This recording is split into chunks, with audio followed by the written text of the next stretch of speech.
रामदास अर्जन गुरु बर श्री हर गोविंद। हरे राय हर कृष्ण गुरु तेग बहादुर चंद। दसवें गोविंद सिंह गुरु नमो चरण अरविंद। जिसमें अमृत ज्ञान है माणक भगत बैराग। श्री गुरु ग्रंथ साहिब उदध बंदो कर अनुराग। श्री गुरु शब्द कमाए जिना जीते पंच विकार। इन संतन को बंधना सिर चरणन पर तार। एकंकारा सतगुरु ते प्रसाद सच होए। वाहिगुरु जी की फतेह विघ्न विनाशन सोए। एकंकारा सतगुरु ते प्रसाद सच होए। वाहिगुरु जी की फतेह विघ्न विनाशन सोए। सतनाम श्री वाहिगुरु साहिब जी। दोहरा भयो मेल जब आनंदपुर। चौं दिश ते सिख आए। भई भीर दीर्घ तहाँ दर्श चाहे अधकाए। भयो मेल जब आनंदपुर। वाहिगुरु जी का खालसा वाहिगुरु जी की फतेह। पतित पावन भगत वत्सल कृपा निधान। जुग जुग अटल चवर छत्र तख्त मालक। प्रगट गुरां की देह प्रताख हार। धन धन साहिब श्री गुरु ग्रंथ साहिब महाराज जी दे परम पवित्र सत संगत हजूरी अंदर। नावे पातशाह शहीद सतगुरु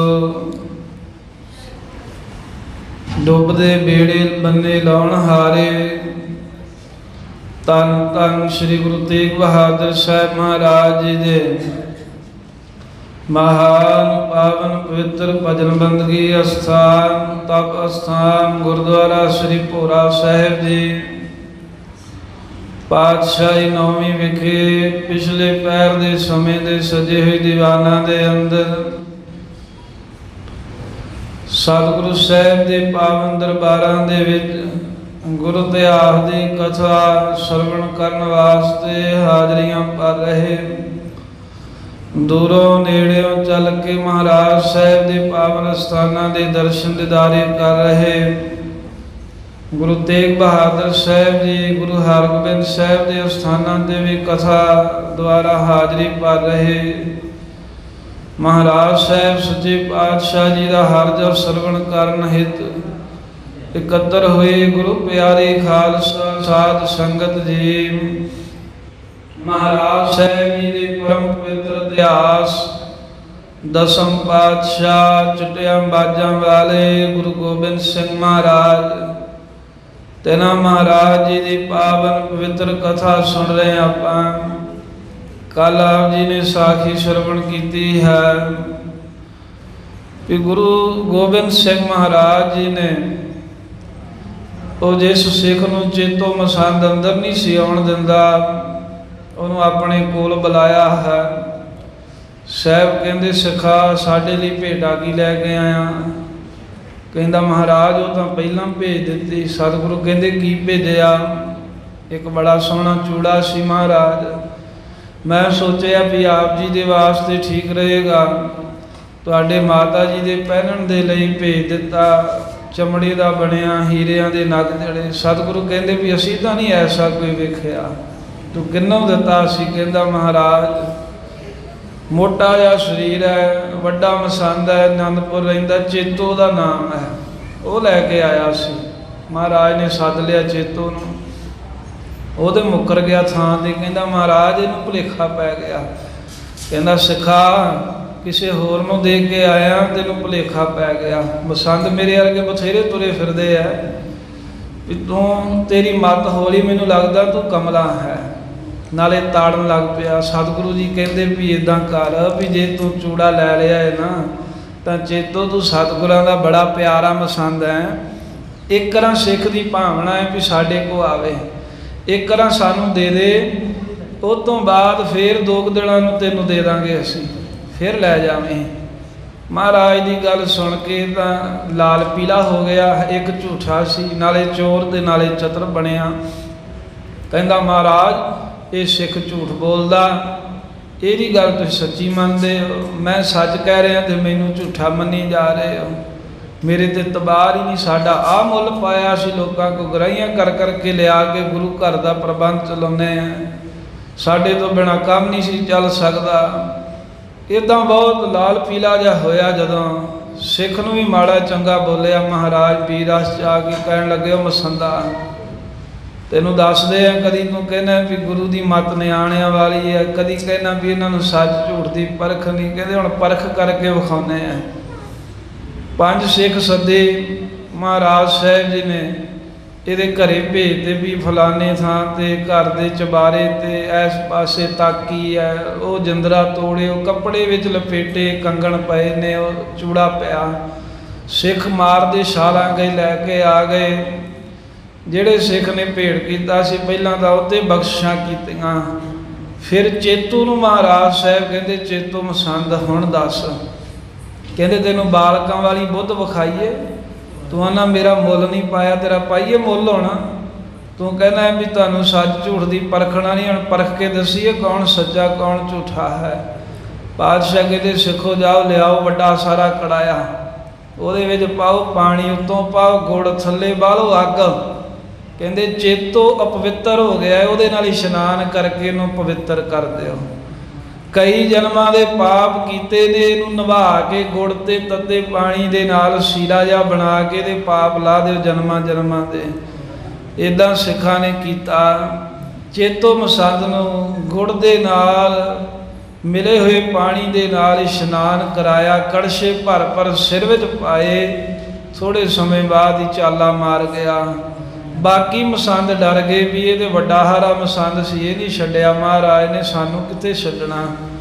ਉਹਨਾਂ ਡਰਦਿਆਂ ਹੀ ਜੋ ਕੁਝ ਘਰੇ ਗਰਾ ਕੇ ਰੱਖਿਆ ਸੀ ਉਹ ਸਾਰਾ ਕੁਝ ਮਹਾਰਾਜ ਦੇ ਮਾਤਾ ਗੁਜਰੀ ਜੀ ਨੂੰ ਹਾਜ਼ਰ ਕਰਤਾ ਵੀ ਮਾਤਾ ਜੀ ਸਾਡਾ ਨਾਂ ਨਾ ਦੱਸਿਓ, ਜੋ ਕੁਝ ਘਰ 'ਚ ਸੀ ਅਸੀਂ ਤਾਂ ਸਾਰਾ ਕੁਝ ਹੀ ਦੇ ਚੱਲੇ ਹਾਂ। ਇਵੇਂ ਮਹਾਰਾਜ ਸਾਹਿਬ ਦਾ ਡਰ ਮੰਨ ਰਹੇ ਨੇ। ਹੁਣ ਸਤਿਗੁਰੂ ਵਿਚਾਰਦੇ ਨੇ ਵੀ ਸੰਗਤ ਵੀ ਸੋਧੀਏ, ਜਿਵੇਂ ਮਸੰਦ ਸੋਧੇ ਨੇ ਇਸੇ ਤਰ੍ਹਾਂ ਹੁਣ ਸੰਗਤ ਦੀ ਪਰਖ ਕਰੀਏ। ਸੰਗਤ ਦੀ ਪਰਖ ਕਰਕੇ ਫਿਰ ਖਾਲਸਾ ਪੰਥ ਸਾਜੀਏ। ਖਾਲਸਾ ਪੰਥ ਦੇ ਵਿੱਚ ਅੰਮ੍ਰਿਤ ਦੀ ਮਰਿਆਦਾ ਖਾਲਸੇ ਜਥੇਬੰਦੀ ਨੂੰ ਪ੍ਰਗਟ ਕਰਨ ਦੇ ਲਈ ਕਲਗੀਧਰ ਮਹਾਰਾਜ ਕੌਤਕ ਕਰਨ ਲੱਗੇ ਹਨ। ਸਤਿਗੁਰਾਂ ਨੇ 1699 ਦੀ ਵਿਸਾਖੀ ਤੋਂ ਪਹਿਲਾਂ 1756 ਦੀ ਵਿਸਾਖੀ ਤੋਂ ਪਹਿਲਾਂ ਹੁਕਮਨਾਮੇ ਲਿਖ ਭੇਜੇ ਸਨ ਵੀ ਸਭ ਸੰਗਤਾਂ ਆਨੰਦਪੁਰ ਆ ਜਾਓ। 4 ਦਿਸ਼ਾਵਾਂ 'ਚ ਹੁਕਮਨਾਮੇ ਗਏ ਸਨ, ਉੱਤਰ ਦੱਖਣ ਪੂਰਬ ਪੱਛਮ, ਤੇ 4 ਦਿਸ਼ਾਵਾਂ ਦੀਆਂ ਜਿਹੜੀਆਂ ਸੰਗਤਾਂ ਚੱਲ ਕੇ ਆਨੰਦਪੁਰ ਸਾਹਿਬ ਆ ਗਈਆਂ ਨੇ। ਹੁਣ ਜਿਵੇਂ ਗੁਰੂ ਚਿੱਟਿਆਂ ਬਾਜਾਂ ਵਾਲੇ 10ਮ ਪਾਤਸ਼ਾਹ ਗੁਰੂ ਗੋਬਿੰਦ ਸਿੰਘ ਮਹਾਰਾਜ ਸੰਗਤ ਦੀ ਪਰਖ ਕਰਕੇ ਉਹਦੇ ਵਿੱਚੋਂ ਖਾਲਸਾ ਪ੍ਰਗਟ ਕਰਦੇ ਹਨ। ਇਹ ਕਥਾ ਆਪਾਂ ਅੱਜ ਸਰਵਣ ਕਰਾਂਗੇ। ਆਓ ਗੁਰੂ ਗੋਬਿੰਦ ਸਿੰਘ ਮਹਾਰਾਜ ਜੀ ਦੇ ਪਾਵਨ ਚਰਨ ਕਮਲਾਂ ਦਾ ਧਰੀਏ ਧਿਆਨ। ਰਸਨਾ ਕਰੋ ਪਵਿੱਤਰ ਸਾਰੀ ਸੰਗਤ ਆਖੋ ਸਤਿਨਾਮ ਸ੍ਰੀ ਵਾਹਿਗੁਰੂ ਸਾਹਿਬ ਜੀ। ਸਤਿਨਾਮ ਸ੍ਰੀ ਵਾਹਿਗੁਰੂ ਸਾਹਿਬ ਜੀ। ਦੋਹਰਾ ਭਇਓ ਮੇਲ ਜਬ ਅਨੰਦਪੁਰ। ਸ੍ਰੀ ਅਨੰਦਪੁਰ ਸਾਹਿਬ ਦੀ ਧਰਤੀ ਤੇ 1756 ਬਿਕਰਮੀ ਦੀ ਵਿਸਾਖੀ ਦੇ ਜੋੜ ਮੇਲੇ ਤੇ 1699 ਈਸਵੀ ਸੰਮਤ ਨੂੰ ਬਹੁਤ ਹੀ ਜਦੋਂ ਸਿੱਖ ਸੰਗਤਾਂ ਦਾ ਮੇਲ ਇਕੱਤਰਤਾ ਆਨੰਦਪੁਰ ਸਾਹਿਬ ਵਿਖੇ ਹੋਈ ਹੈ। ਚੌਂ ਦਿਸ਼ ਤੇ ਸਿੱਖ ਆਏ, ਚੌਹਾਂ ਦਿਸ਼ਾਵਾਂ ਤੋਂ ਸਿੱਖ ਆਏ ਨੇ। ਹੁਕਮਨਾਮੇ ਲਿਖ ਕੇ ਭੇਜੇ ਸਨ। ਇਧਰ ਲਹਿੰਦੇ ਵੱਲ ਪੱਛਮ ਤੀਕਰ ਵੀ, ਕਾਬਲ ਕੰਧਾਰ ਤੀਕਰ, ਤੇ ਇਧਰ ਚੜ੍ਹਦੇ ਵਾਲੇ ਪਾਸੇ ਵੀ ਦੂਰ ਦੂਰ ਤੀਕਰ ਮਹਾਰਾਜ ਜੀ ਨੇ ਪੂਰਬ ਬੰਗਾਲ ਢਾਕੇ, ਦੱਖਣ ਦੀਆਂ ਸੰਗਤਾਂ, ਪਹਾੜ ਦੇ ਇਲਾਕੇ ਦੀਆਂ ਸੰਗਤਾਂ, ਸਾਰੇ ਪਾਸੇ ਹੁਕਮਨਾਮੇ ਲਿਖ ਲਿਖ ਭੇਜੇ ਸਨ। ਸਾਰੀਆਂ ਸੰਗਤਾਂ ਚੱਲ ਕੇ ਆਨੰਦਪੁਰ ਸਾਹਿਬ ਆ ਗਈਆਂ। ਭਾਈ ਭੀੜ ਦੀਰਘ ਤਹਾਂ, ਬਹੁਤ ਜ਼ਿਆਦੀ ਕਹਿੰਦੇ ਭਾਰੀ ਭੀੜ ਹੋ ਗਈ ਆਨੰਦਪੁਰ ਸਾਹਿਬ ਦੇ ਵਿੱਚ। ਲੱਖਾਂ ਦੀ ਗਿਣਤੀ ਦੇ ਵਿੱਚ ਆਨੰਦਪੁਰ ਸੰਗਤਾਂ ਦਾ ਜੋੜ ਮੇਲਾ ਹੋ ਗਿਆ। ਦਰਸ ਚਾਹੇ ਅਧਕਾਏ, ਤੇ ਸਾਰੇ ਹੁਣ ਦਰਸ਼ਨ ਕਰਨਾ ਚਾਹੁੰਦੇ ਨੇ ਵੀ ਗੁਰੂ ਕਲਗੀਧਰ ਮਹਾਰਾਜ ਸਾਹਿਬ ਜੀ ਦੇ ਸਾਨੂੰ ਦਰਸ਼ਨ ਪ੍ਰਾਪਤ ਹੋ ਜਾਣ। ਛਾਉ ਪਈ ਤਬੇ ਮੇਵਰੋ ਗੁਰ ਟਿਕ ਗਇਓ। ਆ ਜਦੋਂ ਬਹੁਤ ਜੋੜ ਮੇਲਾ ਹੋ ਗਿਆ ਤਾਂ ਮੇਵੜਾ ਅਰਦਾਸੀਆ ਸਿੱਖ ਗੁਰੂ ਕਲਗੀਧਰ ਮਹਾਰਾਜ ਦੇ ਪਾਸ ਗਿਆ। ਫਿਰ ਹਵੇ ਅਰਜ਼ ਗੁਜ਼ਾਰਤ ਭਾਇਓ, ਸਤਿਗੁਰਾਂ ਦੇ ਅੱਗੇ ਖਲੋ ਕੇ ਦੋਵੇਂ ਹੱਥ ਜੋੜ ਕੇ ਬੇਨਤੀ ਕਰਨ ਲੱਗਾ, ਹੇ ਸ਼ਮਸ਼ੇਰੇ ਬਹਾਦਰ, ਹੇ ਚਿੱਟਿਆਂ ਬਾਜਿਆਂ ਵਾਲੇ ਸਤਿਗੁਰੂ ਮਹਾਰਾਜ ਸੰਗਤ ਸਮੁਦਾਈ। ਮਹਾਰਾਜ ਜੀ ਚੌਹਾਂ ਪਾਸਿਆਂ ਨੂੰ ਜੋ ਹੁਕਮਨਾਮੇ ਲਿਖ ਕੇ ਆਪ ਜੀ ਨੇ ਭੇਜੇ ਸਨ, ਉਥੋਂ ਦੀਆਂ ਬੇਅੰਤ ਤੋਂ ਬੇਅੰਤ, ਬਹੁਤ ਤੋਂ ਬਹੁਤ ਜੋ ਸਿੱਖ ਸੰਗਤਾਂ ਹਨ, ਸੁਣ ਆਏ ਸਚਹੁ ਦਿਸ਼ ਤੇ ਆਈ। ਆਪ ਜੀ ਦੀ ਆਗਿਆ ਸੁਣ ਕੇ, ਤੁਹਾਡਾ ਹੁਕਮ ਸੁਣ ਕੇ ਚੌਹਾਂ ਦਿਸ਼ਾਵਾਂ ਤੋਂ ਸੰਗਤਾਂ ਚੱਲ ਕੇ ਆਨੰਦਪੁਰ ਸਾਹਿਬ ਆ ਗਈਆਂ ਨੇ। ਬਾਛਤ ਦਰਸ਼ਨ ਚੰਦ ਤੁਹਾਰੋ, ਤੇ ਪਾਤਸ਼ਾਹ ਜੀ ਆਪ ਜੀ ਦੇ ਚੰਦਰਮਾ ਵਰਗੇ ਮੁਖਾਰ ਬਿੰਦ ਦਾ ਦਰਸ਼ਨ ਕਰਨਾ ਚਾਹੁੰਦੇ ਨੇ ਗੁਰਸਿੱਖ। ਜਿਮ ਚਕੋਰ ਤਿਮ ਮਿਲੇ ਹਜ਼ਾਰੋਂ, ਜਿਵੇਂ ਚੰਦਰਮਾ ਇੱਕ ਹੁੰਦਾ ਏ ਤੇ ਹਜ਼ਾਰਾਂ ਲੱਖਾਂ ਚਕੋਰਾਂ ਨੂੰ ਮਿਲ ਕੇ ਵੇਖ ਲੈਂਦੀਆਂ ਨੇ, ਇਵੇਂ ਪਾਤਸ਼ਾਹ ਜੀ ਆਪ ਜੀ ਚੰਦਰਮਾ ਦੀ ਨਿਆਈ ਹੋ, ਆਪ ਦੇ ਸਿੱਖ ਚਕੋਰ ਦੀ ਨਿਆਈ ਹੋ ਰਹੇ ਨੇ, ਤੁਹਾਡੇ ਦਰਸ਼ਨ ਕਰਨਾ ਚਾਹੁੰਦੇ ਹਨ। ਸਾਗਰ ਸਮ ਉਮਡੇਗਨ ਆਏ, ਤੇ ਜਾਂ ਫਿਰ ਜਿੱਦਣ ਚੰਦਰਮਾ ਪੂਰਨਮਾਸੀ ਨੂੰ ਚੜ੍ਹਦਾ ਹੈ, ਉਦਣ ਫਿਰ ਸਮੁੰਦਰ ਦੀਆਂ ਜਿਹੜੀਆਂ ਲਹਿਰਾਂ ਨੇ ਉਹ ਬੜੀਆਂ ਉਮੜ ਉਮੜ ਕੇ ਪੈਂਦੀਆਂ। ਸਮੁੰਦਰ ਫਿਰ ਉਛਲਦਾ ਹੈ। ਮੱਸੇ ਪੁੰਨਿਆਂ ਵਾਲੇ ਦਿਨ ਸਮੁੰਦਰ ਜਿਹੜਾ ਇਹਦੇ ਵਿੱਚ ਉਛਾਲਾ ਆਉਂਦਾ ਹੈ। ਤੇ ਮਹਾਰਾਜ ਤੁਹਾਡੇ ਜਿਹੜੇ ਦਰਸ਼ਨ ਨੇ ਚੰਦਰਮਾ ਵਰਗੇ ਨੇ, ਤੇ ਸਿੱਖ ਏਦਾਂ ਚੌਹਾਂ ਪਾਸਾਂ ਤੋਂ ਉਮੜ ਕੇ ਆ ਗਏ ਨੇ ਜਿਵੇਂ ਸਮੁੰਦਰ ਹੋਵੇ। ਚੌਦੇਸ਼ਪੁਰ ਕੇ ਡੇਰੇ ਪਾਏ, ਤੇ ਪਾਤਸ਼ਾਹ ਜੀ ਆਨੰਦਪੁਰ ਸਾਹਿਬ ਦੇ ਚਾਰ ਸਫੇਰੇ ਦੂਰ ਦੂਰ ਤੱਕ ਡੇਰੇ ਲੱਗੇ ਨੇ। ਆਪੋ ਆਪਣੇ ਤੰਬੂ, ਆਪੋ ਆਪਣੇ ਆਸਣ ਲਾ ਕੇ ਗੁਰਸਿੱਖ ਬਰਾਜ ਰਹੇ ਹਨ।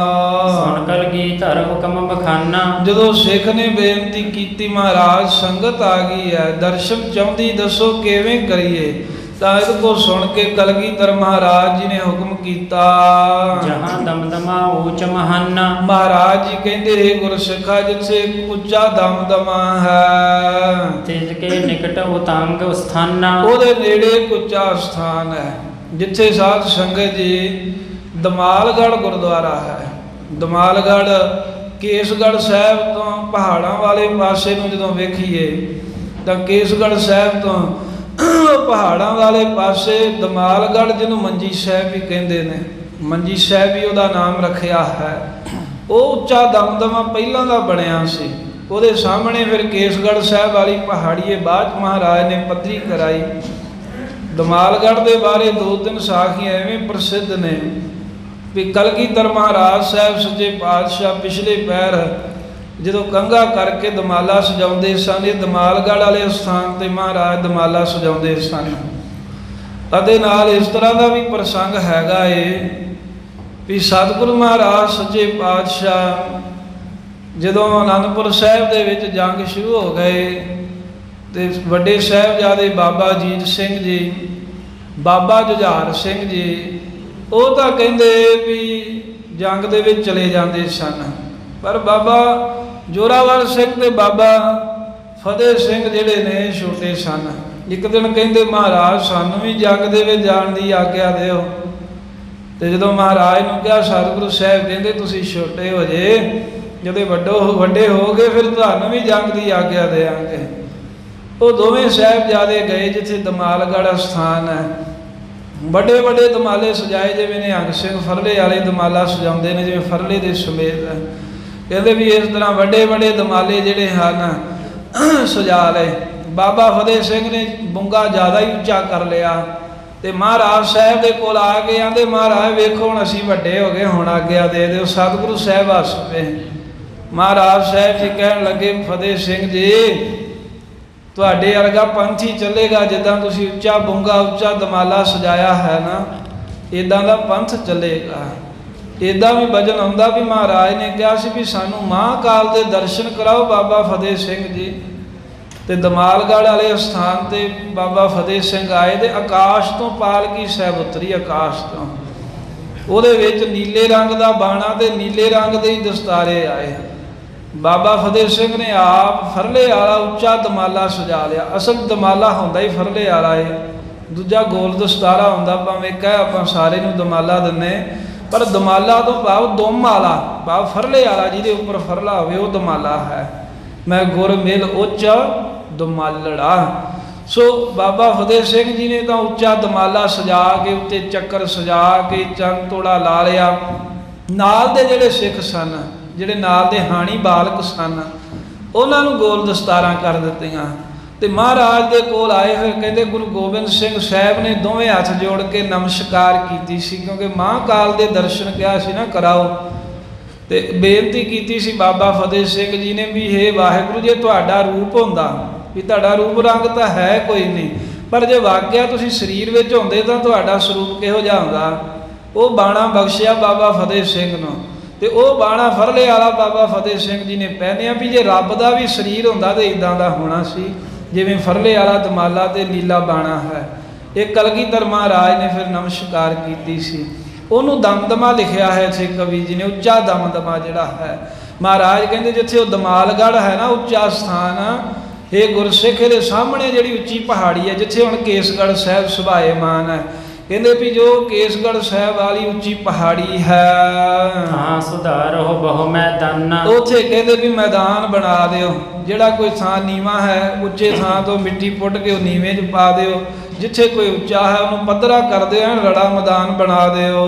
ਹੁਣ ਸ਼ਮਿਆਨੇ ਤਹਾਂ ਲਗਾਵੋ। ਫਿਰ ਮਹਾਰਾਜ ਕਹਿੰਦੇ ਸ਼ਮਿਆਨੇ ਲਾਓ। ਸ਼ਮਿਆਨਾ ਕਹਿੰਦੇ ਜਿਹੜੇ ਵੱਡੇ ਵੱਡੇ ਤੰਬੂ ਹੋਣ, ਜਿਹਦੇ ਵਿੱਚ ਸੈਂਕੜੇ ਬੰਦੇ ਬੈਠ ਸਕਦੇ ਹੋਣ।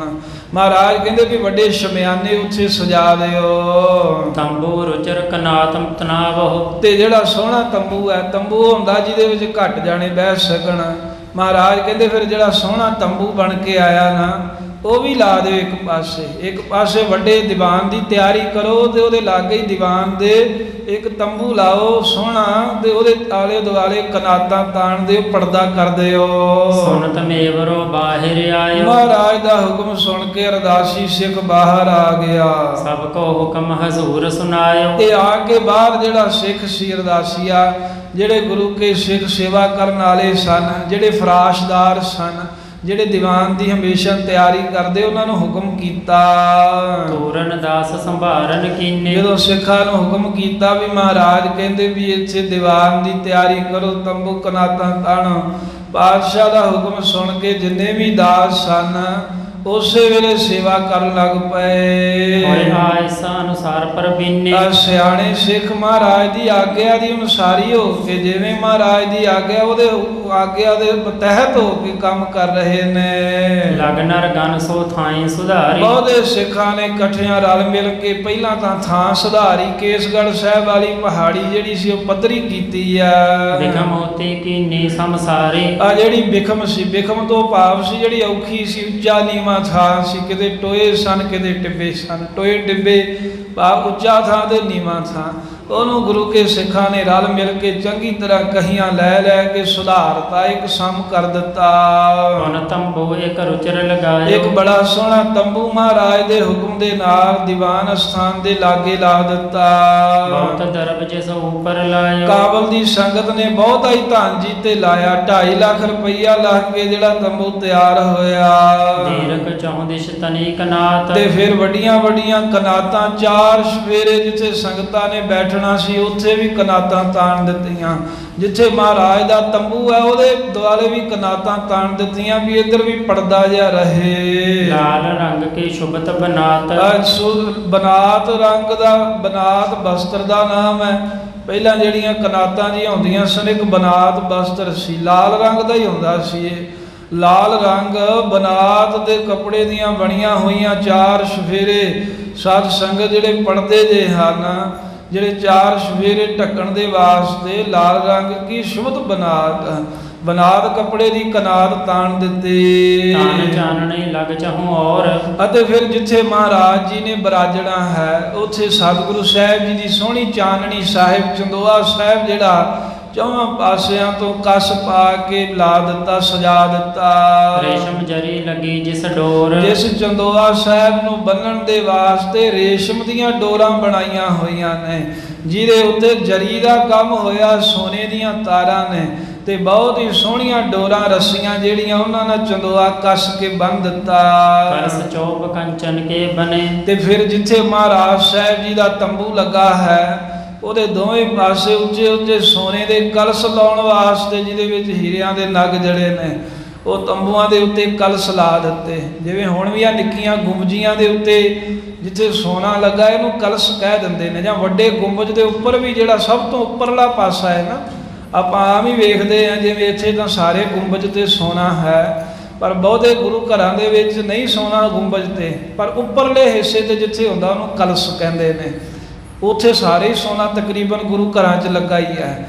ਇੱਦਾਂ ਕਹਿੰਦੇ ਵੀ ਉੱਚੇ ਸੋਨੇ ਦੇ ਬਣੇ ਹੋਏ ਕਲਸ਼ ਤੇ ਚੋਭਾਂ ਡੰਡੇ ਹੁੰਦੇ ਨੇ ਜਿਹੜੇ ਲੈ ਕੇ ਮਹਾਰਾਜ ਸਾਹਿਬ ਦੇ ਸਾਹਮਣੇ ਸੇਵਾਦਾਰ ਖਲੋਂਦੇ ਹਨ। ਸੋਨੇ ਦੀਆਂ ਚੋਭਾਂ ਨੇ ਜਿਹਦੇ ਵਿੱਚ ਕਈ ਤਰ੍ਹਾਂ ਦੇ ਨਗ ਜੜੇ ਹੋਏ ਹਨ। ਦਮਕਤ ਹੀਰੇ ਉਜਲ ਘਨੇ। ਹੀਰੇ ਉਹਦੇ ਵਿੱਚ ਜੜਤ ਹਨ, ਕਲਸ਼ ਦੇ ਵਿੱਚ ਵੀ ਤੇ ਚੋਭਾਂ ਦੇ ਵਿੱਚ ਵੀ, ਤੇ ਬੜੀ ਉਜਲਤਾ ਹੈ, ਬੜੇ ਕਹਿੰਦੇ ਪ੍ਰਕਾਸ਼ ਰਹੇ ਹਨ, ਸੋਹਣੇ ਬਣ ਰਹੇ ਨੇ। ਮੁਕਤਾ ਝਾਲਰ ਸੁੰਦਰ ਸੋ ਹੈ। ਫਿਰ ਝਾਲਰਾਂ ਲੱਗੀਆਂ ਹੋਈਆਂ ਹਨ ਚੰਦੋਆ ਸਾਹਿਬ ਦੇ ਚਾਰ ਸ਼ਫੇਰੇ। ਜਿਵੇਂ ਚੰਦੋਆ ਜਿਹੜਾ ਪੱਧਰਾ ਹੈ ਨਾ, ਇਹਨੂੰ ਚੰਦੋਆ ਕਹਿੰਦੇ ਨੇ, ਜਿਹੜਾ ਸਾਈਡਾਂ ਤੇ ਹੈ ਉਹ ਝਾਲਰਾਂ ਨੇ। ਤੇ ਚੰਦੋਆ ਸਾਹਿਬ ਦੇ ਚੌਹੀਂ ਪਾਸੀ ਝਾਲਰਾਂ ਲੱਗੀਆਂ ਨੇ, ਜਿਹਦੇ ਵਿੱਚ ਮੋਤੀਆਂ ਦੀਆਂ ਲੜੀਆਂ ਜੜਤ ਕੀਤੀਆਂ ਹੋਈਆਂ, ਸੋਹਣੀਆਂ ਝਾਲਰਾਂ ਫੱਬ ਰਹੀਆਂ ਹਨ ਚੰਦੋਆ ਸਾਹਿਬ ਦੇ ਨਾਲ। ਅਵਲੋਕਤ ਸਭ ਕੋ ਮਨ ਮੋਹ ਹੈ। ਜਿਹੜਾ ਵੀ ਵੇਖਦਾ ਹੈ ਉਹਦਾ ਮਨ ਮੋਹਿਆ ਜਾਂਦਾ। ਮਹਾਰਾਜ ਸਾਹਿਬ ਦੇ ਦਰਬਾਰ ਦੀ ਸ਼ੋਭਾ ਵੇਖ ਕਰਕੇ, ਜਾਹੋ ਜਲਾਲ ਵੇਖ ਕੇ। ਰਾਖਿਓ ਬੀਚ ਵਿਸਾਲ ਮੈਦਾਨੇ। ਇਸ ਤਰ੍ਹਾਂ ਰਾਖਿਓ ਬੀਜ ਵਿਸਾਲ ਮੈਦਾਨੇ। ਤੇ ਵਿੱਚ ਜਿੱਥੇ ਚਾਰ ਸ਼ਫੇਰੇ ਕਨਾਤਾਂ ਤਾਣੀਆਂ ਨੇ ਉਹਦੇ ਵਿਚਕਾਰ ਜੇ ਖੁੱਲਾ ਮੈਦਾਨ ਸੰਗਤ ਦੇ ਬੈਠਣ ਵਾਸਤੇ ਰੱਖਿਆ ਹੈ। ਇੱਕ ਪੁਰਹਿਤ ਆਮਨ ਜਾਣੇ। ਤੇ ਸੰਗਤ ਦੇ ਆਉਣ ਜਾਣ ਦੇ ਵਾਸਤੇ ਇੱਕ ਦਰਵਾਜ਼ਾ ਰੱਖਿਆ ਹੈ ਵੀ ਜਦੋਂ ਦੀ ਸੰਗਤ ਆਵੇ ਤੇ ਬਾਹਰ ਜਾਵੇ। ਕਰ ਸਭ ਕੀਰਤ ਜਾਏ ਤਬ ਦਾਸ। ਜਦੋਂ ਸਾਰੀ ਤਿਆਰੀ ਕਰ ਦਿੱਤੀ ਦੀਵਾਨ ਸਥਾਨ ਦੇ, ਤਾਂ ਜਿਹੜਾ ਸੇਵਕ ਸੀ ਉਹ ਸਾਰਾ ਕੰਮ ਕਰਕੇ ਗੁਰੂ ਸਾਹਿਬ ਦੇ ਕੋਲ ਗਿਆ। ਸਤਿਗੁਰ ਪਾਸ ਕਰੀ ਅਰਦਾਸ। ਤੇ ਦੋਵੇਂ ਹੱਥ ਜੋੜ ਕੇ ਸਤਿਗੁਰੂ ਮਹਾਰਾਜ ਦੇ ਕੋਲ ਅਰਦਾਸ ਕੀਤੀ। ਇਹ ਸੱਚੇ ਪਾਤਸ਼ਾਹ ਜੀ, ਆਪ ਜੀ ਦੀ ਕਿਰਪਾ ਨਾਲ ਉਹ 2.5 ਲੱਖ ਦਾ ਤੰਬੂ ਵੀ ਸੱਜ ਗਿਆ ਹੈ। ਚੰਦੋਆ ਸਾਹਿਬ ਬੰਨ ਦਿੱਤਾ ਹੈ, ਥਾਂ ਸੁਧਾਰ ਦਿੱਤਾ, ਥੱਲੇ ਮਹਾਰਾਜ ਵਿਛਾਈਆਂ ਕਰ ਦਿੱਤੀਆਂ, ਚਾਰ ਸ਼ਫੇਰੇ ਕਨਾਤਾਂ ਤਾਣ ਦਿੱਤੀਆਂ ਨੇ। ਬਿਲਕੁਲ ਤਿਆਰੀ ਹੈ। ਹੁਣ ਹੋਰ ਕੋਈ ਹੁਕਮ ਹੋਵੇ ਤਾਂ ਦੱਸੋ। ਸੁਣ ਪ੍ਰਭ ਸੇਵਕ ਔਰ ਬੁਲਾਇਓ। ਏਦਾਂ ਸੁਣ ਕੇ ਮਹਾਰਾਜ ਸਾਹਿਬ ਜੀ ਨੇ ਵੀ ਜਦੋਂ ਤਿਆਰੀ ਹੋ ਗਈ, ਇੱਕ ਸੇਵਕ ਹੋਰ ਸੱਦਿਆ। ਏਕਾ ਕੀ ਹੋਵੇ ਅਸ ਫਰਮਾਇਓ। ਉਹਨੂੰ ਮਹਾਰਾਜ ਸਾਹਿਬ ਜੀ ਨੇ ਇਸ ਤਰ੍ਹਾਂ ਹੁਕਮ ਕੀਤਾ।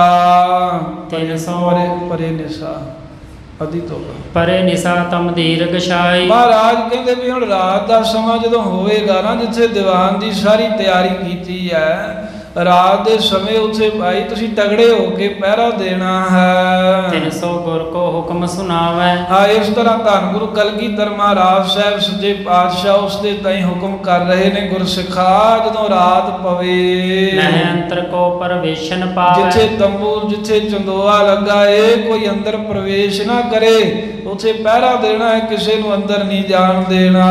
ਖਾਨ ਪਾਨ ਕਰ ਕੈ ਸਮੁਦਾਇ। ਇਸ ਤਰ੍ਹਾਂ ਮਹਾਰਾਜ ਸਾਹਿਬ ਦਾ ਹੁਕਮ ਹੋ ਗਿਆ। ਸਿੱਖ ਪਹਿਰਾ ਦੇਣ ਲੱਗ ਪਏ ਤੇ ਸਮੂਹ ਸੰਗਤਾਂ ਸਤਿਗੁਰਾਂ ਦੇ ਸਮੇਤ ਜੋ ਆਨੰਦਪੁਰ ਆਈਆਂ ਸਨ, ਭੋਜਨ ਪ੍ਰਸ਼ਾਦਾ ਛਕ ਕਰਕੇ ਸੁਖਤ ਜਥਾ ਸੁਖ ਨਿਸ਼ਾ ਬਿਤਾਈ। ਰਾਤ ਹੋਈ ਤਾਂ ਸਾਰੇ ਜਥਾ ਸੁਖ ਜੋਗ ਨੀਂਦ ਲੈ ਕੇ ਸੌਂ ਕੇ ਰਾਤ ਬਤੀਤ ਕੀਤੀ ਹੈ। ਭਾਈ ਭੋਰ ਸਤਿਗੁਰ ਫਰਮਾਇਓ। ਜਦੋਂ ਅੰਮ੍ਰਿਤ ਵੇਲਾ ਹੋਇਆ ਸਵਾ ਪਹਿਰ ਰਾਤ ਰਹਿੰਦੀ ਤੋਂ ਸਤਿਗੁਰੂ ਜਾਗੇ ਨੇ ਤੇ ਜਾਗਦਿਆਂ ਸਾਰ ਮਹਾਰਾਜ ਸਾਹਿਬ ਜੀ ਨੇ ਹਜ਼ੂਰੀ ਸਿੱਖਾਂ ਨੂੰ ਹੁਕਮ ਕੀਤਾ।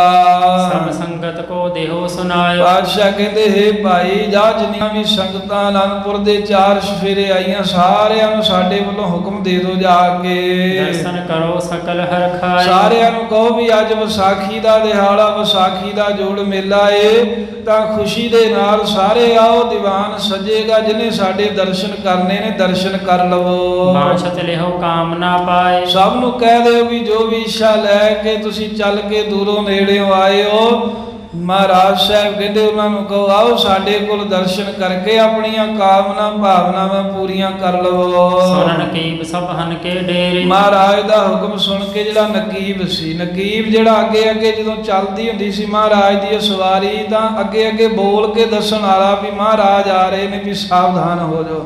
ਤੇ ਜਾਂ ਸੰਗਤ ਨੂੰ ਜਦੋਂ ਹੁਕਮ ਦੇਣਾ ਹੁੰਦਾ ਡੇਰੇ 'ਚ ਜਾ ਕੇ ਕਿਉਂਕਿ ਤੰਬੂ ਲੱਗੇ ਹੁੰਦੇ ਸੀ 4 ਸਫੇਰੇ ਦੂਰ ਦੂਰ ਤੀਕਰ ਉਹਨਾਂ ਨੂੰ ਉੱਚੀ ਉੱਚੀ ਬੋਲ ਕੇ ਸੁਨੇਹਾ ਦੇਣ ਵਾਲਾ ਨਕੀਬ ਮਹਾਰਾਜ ਜੀ ਦਾ ਹੁਕਮ ਸੁਣ ਕਰਕੇ ਸਭ ਡੇਰਿਆਂ 'ਚ ਗਿਆ। ਡੇਰੇ ਤੋਂ ਭਾਵ ਜਿੱਥੇ ਜਿੱਥੇ ਸੰਗਤ ਨੇ ਆਪਣੀ ਰਿਹਾਇਸ਼ ਕੀਤੀ ਹੈ। ਜਹ ਕਹਿ ਹੁਕਮ ਸੁਨਾਇਓ ਤੇਰੇ। ਜਹ ਕਹਿ ਜਿੱਥੇ ਕਿੱਥੇ ਵੀ ਦੂਰ ਦੂਰ ਤੀਕਰ ਉੱਚੀ ਸੁਰ ਦੇ ਵਿੱਚ ਗੁਰਸਿੱਖ ਨੇ ਮਹਾਰਾਜ ਦਾ ਹੁਕਮ ਸੁਣਾਇਆ ਉੱਚੀ ਬੋਲ ਕੇ ਆਵਾਜ਼ ਦੇ ਕੇ। ਛੋਟੋ ਬੜੋ ਧਨੀ ਸਿੰਘ ਨਿਧਰਤ। ਆ ਸਿੱਖ ਕਹਿੰਦਾ ਹੈ ਗੁਰਸਿੱਖੋ ਭਾਵੇਂ ਕੋਈ ਛੋਟਾ ਸਿੱਖ ਖਵਾਉਂਦਾ ਏ ਕੋਈ ਵੱਡਾ ਸਿੱਖ ਖਵਾਉਂਦਾ ਏ ਕੋਈ ਧਨੀ ਸਿੱਖ ਹੋਵੇ ਕੋਈ ਨਿਰਧਨ ਹੋਵੇ ਜਿਹਦੇ ਕੋਲ ਮਾਇਆ ਨਹੀਂ ਹੈ ਸਭ ਪਹੁੰਚੇ ਸਤਿਗੁਰ ਕੇ ਦਰਸ਼ਨ। ਮਹਾਰਾਜ ਸਾਹਿਬ ਕਹਿੰਦੇ ਵੀ ਸਾਰੇ ਦਰਸ਼ਨ ਕਰਨ ਵਾਸਤੇ ਆਓ ਗਰੀਬ ਅਮੀਰ ਛੋਟਾ ਵੱਡਾ ਕੋਈ ਵਿਤਕਰਾ ਨਹੀਂ ਸਾਰੇ ਹੀ ਆਓ ਸੰਗਤ ਦੇ ਵਿੱਚ ਸਭੇ ਸਾਂਝੀ ਵਾਲ ਸਦਾਏ ਸਾਰਿਆਂ ਨੂੰ ਕਹਿੰਦੇ ਵੀ ਸਾਂਝਾ ਸੱਦਾ ਹੈ ਆਓ ਸੰਗਤ ਦੇ ਵਿੱਚ। ਬਸਤਰ ਸ਼ਸਤਰ ਸਭ ਪਹਿਰ ਸਰੀਰ। ਬਸਤਰ ਸ਼ਸਤਰ ਸਭ ਪਹਿਰ ਸਰੀਰ। ਉਧਰ ਅੰਮ੍ਰਿਤ ਵੇਲੇ ਗੁਰੂ ਕਾ ਸਿੱਖ ਗਿਆ ਹੈ ਸੁਨੇਹ ਦਿੱਤੇ ਨੇ ਜਦੋਂ ਸੁਨੇਹ ਦਿੱਤੇ ਕੋਈ ਜਪ ਪੜ ਰਿਹਾ ਹੈ ਕੋਈ ਆਸਾ ਦੀ ਵਾਰ ਦਾ ਇਕੱਲਾ ਹੀ ਕੀਰਤਨ ਕਰੀ ਜਾ ਰਿਹਾ ਬੈਠਾ ਕੋਈ ਵਾਹਿਗੁਰੂ ਵਾਹਿਗੁਰੂ ਕਰ ਰਿਹਾ ਕੋਈ ਰਲ ਮਿਲ ਕਰਕੇ ਗੁਰਬਾਣੀ ਦੇ ਸ਼ਬਦ ਜੋਟੀਆਂ ਵਿੱਚ ਪੜ ਰਹੇ ਨੇ। ਇਦਾਂ ਦਾ ਮਾਹੌਲ ਸੀ ਸਿੱਖ ਸੰਗਤਾਂ ਦੇ ਡੇਰੇ। ਅੰਮ੍ਰਿਤ ਵੇਲੇ ਕੋਈ ਸਿੱਖ ਸੌਂਦਾ ਨਹੀਂ ਸੀ। ਅੰਮ੍ਰਿਤ ਵੇਲੇ ਸੌਣਾ ਬੜਾ ਮਾੜਾ ਮੰਨਦੇ ਸਨ। ਕਹਿੰਦੇ ਵੀ ਪਿਛਲੀ ਪਹਿਰ ਜਦੋਂ ਰਾਤ ਰਹਿ ਜਾਂਦਾ ਇੱਕ ਪਹਿਰ ਰਾਤ ਜਦੋਂ ਰਹਿ ਜਾਂਦੀ ਇਸ ਸਮੇਂ ਦੇ ਵਿੱਚ ਸੌਣਾ ਜਿਹੜਾ ਹੈ ਗੁਰਸਿੱਖ ਬਹੁਤਾ ਮਾੜਾ ਮੰਨਦੇ ਸਨ। ਜਿਹੜਾ ਸੁੱਤਾ ਰਹਿ ਜਾਵੇ ਉਹਨੂੰ ਮੰਨਦੇ ਸੀ ਵੀ ਇਹ ਤੇ ਜਿਵੇਂ ਮਰਿਆ ਹੀ ਹੈ। ਸੋ ਪਿਛਲ ਰਾਤ ਨਾ ਜਾਗਿਓ ਜੀਵਦੜੋ ਮੋਇਓ। ਇਹ ਬਾਬਾ ਫਰੀਦ ਜੀ ਵੀ ਕਹਿੰਦੇ ਜਿਹੜਾ ਪਿਛਲੀ ਰਾਤ ਨਹੀਂ ਜਾਗਦਾ ਉਹ ਤਾਂ ਜਿਉਂਦਾ ਹੀ ਏਦਾਂ ਜਿਵੇਂ ਮਰਿਆ ਪਿਆ ਹੁੰਦਾ ਹੈ ਕੋਈ। ਉਹ ਗੁਰਸਿੱਖਾਂ ਨੂੰ ਜਦੋਂ ਪਹਿਲਾਂ ਹੀ ਤਿਆਰ ਬਰ ਤਿਆਰ ਸਨ ਜਾ ਕੇ ਸੁਨੇਹਾ ਦੇ ਦਿੱਤਾ ਵੀ ਆ ਜਾਓ ਵੀ ਹੁਣ ਸਾਰੇ ਪਹੁੰਚ ਜਾਓ ਦੀਵਾਨ ਸਥਾਨ ਤੇ। ਉਹ ਉੱਚੀ ਕੇਸਗੜ੍ਹ ਸਾਹਿਬ ਵਾਲੀ ਪਹਾੜੀ ਤੇ ਆਉਣਾ ਸਾਰਿਆਂ ਨੇ। ਇਧਰ 10ਵੇਂ ਪਾਤਸ਼ਾਹ ਵੀ ਤਿਆਰ ਬਰ ਤਿਆਰ ਹੋ ਗਏ। ਸਾਹਿਬਾਂ ਨੇ ਸੋਹਣੇ ਬਸਤਰ ਆਪਣੇ ਤਨ ਦੇ ਉੱਤੇ ਪਹਿਨੇ।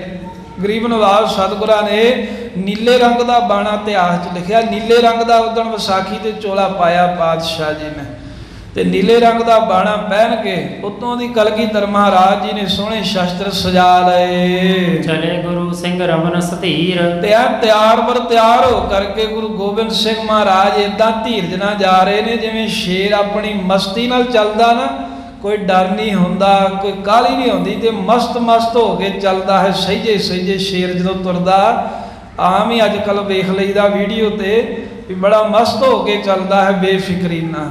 ਕਹਿੰਦੇ ਇਦਾਂ ਚੱਲ ਰਹੇ ਨੇ ਮਹਾਰਾਜ ਜਿਵੇਂ ਮਾਨੋ ਵੀ ਬੱਬਰ ਸ਼ੇਰ ਤੁਰਿਆ ਜਾਂਦਾ ਹੋਵੇ। ਚਮਰਚਾਰ ਢੋਟੋ ਚਿਤ ਚੌਰਤ।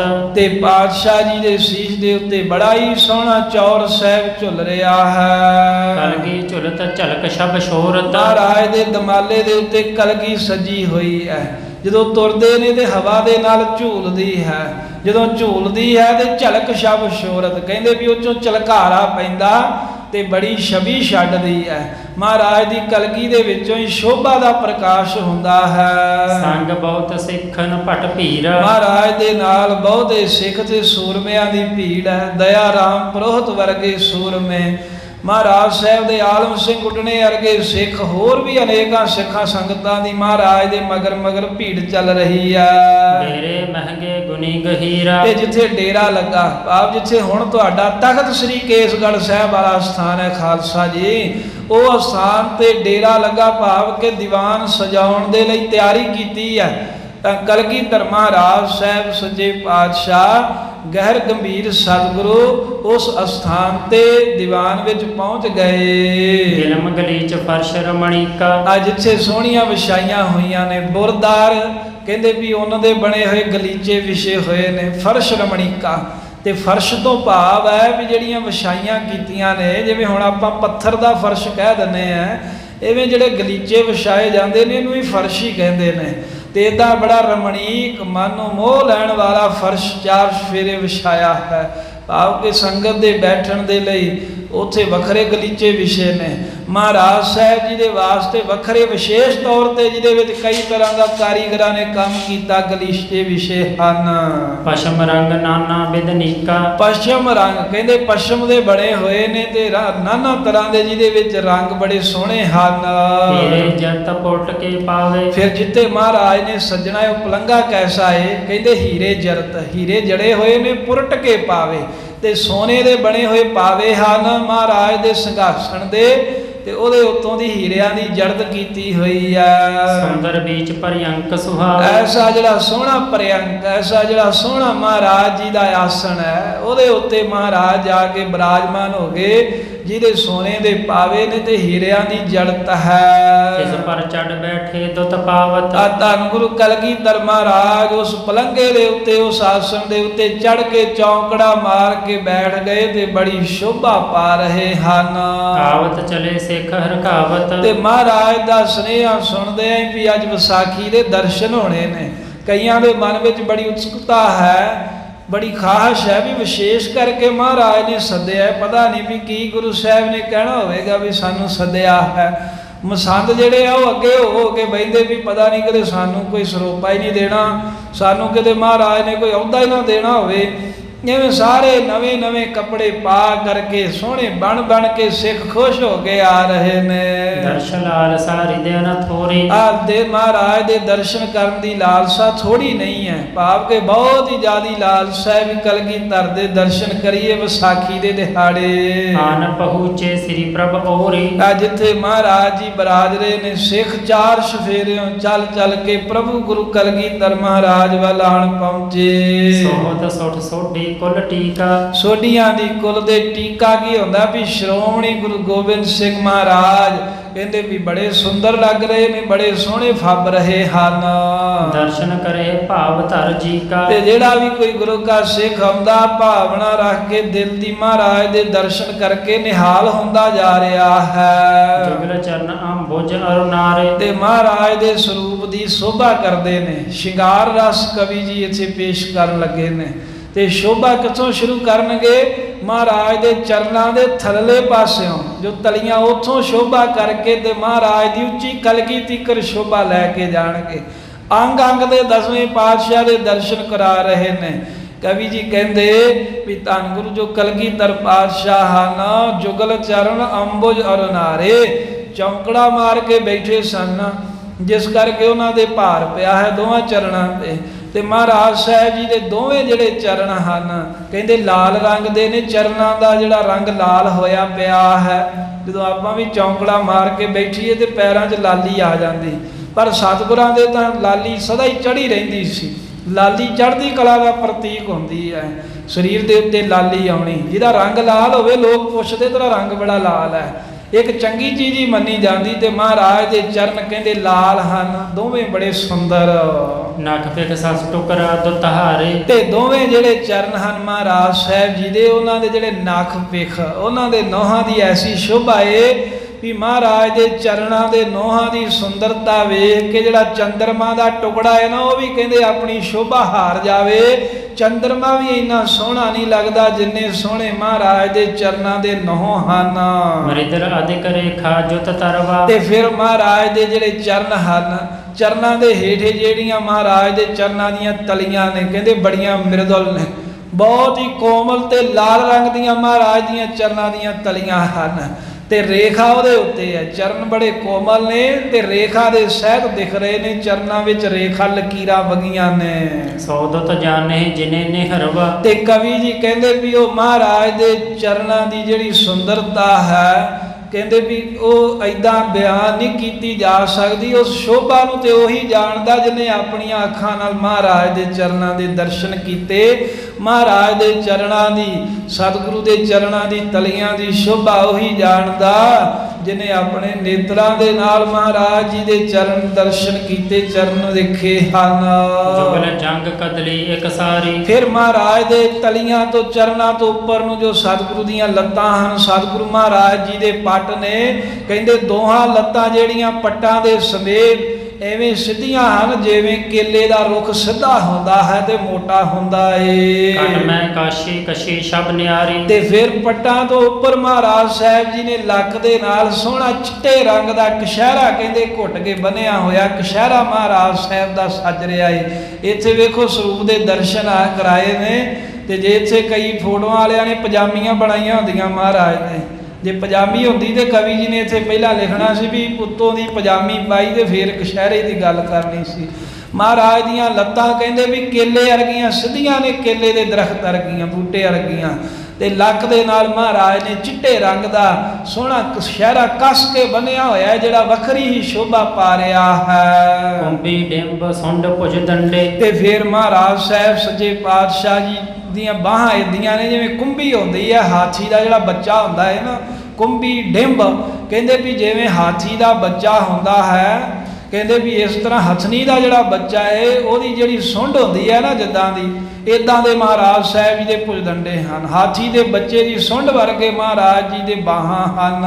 ਕੰਚਨ ਅੰਗਦ ਮੰਡਨ ਮੰਡੇ। ਤੇ ਉਹਨਾਂ ਬਾਹਾਂ ਦੇ ਉੱਪਰ ਡੋਲਿਆਂ ਦੇ ਵਿੱਚ ਕਹਿੰਦੇ ਕੰਚਨ ਅੰਗਦ ਮੰਡਨ ਮੰਡੇ। ਕੰਚਨ ਸੋਨੇ ਦੇ ਬਣੇ ਅੰਗਦ ਜਿਹੜੇ ਮੰਡਨ ਹਨ, ਇੱਕ ਤਰ੍ਹਾਂ ਦਾ ਗਹਿਣਾ ਹੈ। ਮੰਡੇ ਭਾਵ ਸੱਜ ਰਹੇ ਨੇ, ਸੋਹਣੇ ਪ੍ਰਕਾਸ਼ ਰਹੇ ਨੇ, ਭੂਸ਼ਿਤ ਹੋ ਰਹੇ ਹਨ।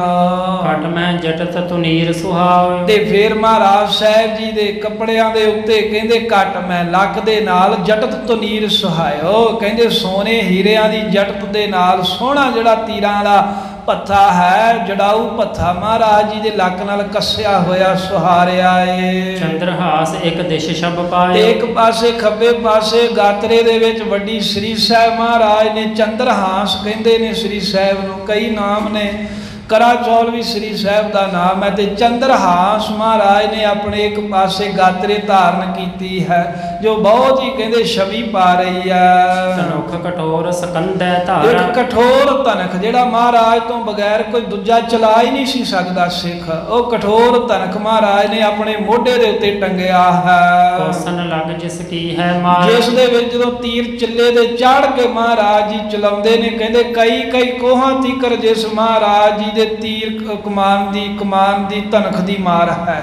ਜਦੋਂ ਕਲਗੀਧਰ ਪਾਤਸ਼ਾਹ ਜੀ ਇਸ ਕਠੋਰ ਧਨਖ ਦੇ ਚਿੱਲੇ ਦੇ ਚਾੜ ਕੇ ਤੀਰ ਚਲਾਉਂਦੇ ਸਨ, ਸਾਧ ਸੰਗਤ 4-4 ਕੋਹਾਂ ਤੀਕਰ ਭਾਵ ਕਿ 13-13 ਕਿਲੋਮੀਟਰ ਤੀਕਰ ਮਹਾਰਾਜ ਸਾਹਿਬ ਦੇ ਤੀਰ ਮਾਰ ਕਰਦੇ ਸਨ। ਪੰਕਜ ਪਾਨ ਬਾਣ। ਇਹੀ ਦੇ ਕਾਰਨ ਅੱਗੇ ਇਤਿਹਾਸ ਵਿੱਚ ਆਏਗਾ ਵੀ ਜਦੋਂ ਕੋਈ ਵੈਰੀ ਘੇਰਾ ਪਾਉਂਦਾ ਸੀ ਨਾ ਆਨੰਦਪੁਰ ਨੂੰ, ਤੇ ਉਹ ਇੰਨੀ ਕੁ ਦੂਰ ਤਾਂ ਬੈਠਦਾ ਹੀ ਸੀ ਵੀ ਮਹਾਰਾਜ ਦੇ ਤੀਰਾਂ ਦੀ ਮਾਰ ਜਿਹੜੀ ਮੇਰੇ ਤੀਕਰ ਪਹੁੰਚੇ ਨਾ। ਪਰ ਫਿਰ ਵੀ ਸਤਿਗੁਰਾਂ ਨੇ ਤੀਰ, ਉਹ ਪ੍ਰਸੰਗ ਆਉਣੇ ਨੇ, ਪਹੁੰਚਾ ਦਿੱਤਾ ਸੀ ਵੈਰੀ ਦੇ ਵਿੱਚ ਵੀ ਇਹ ਤੁਸੀਂ ਪਿਛਾਂਹ ਹੋ ਗਏ ਤੇ ਇਹਦਾ ਮਤਲਬ ਸਾਡਾ ਤੀਰ ਨਹੀਂ ਪਹੁੰਚੇਗਾ।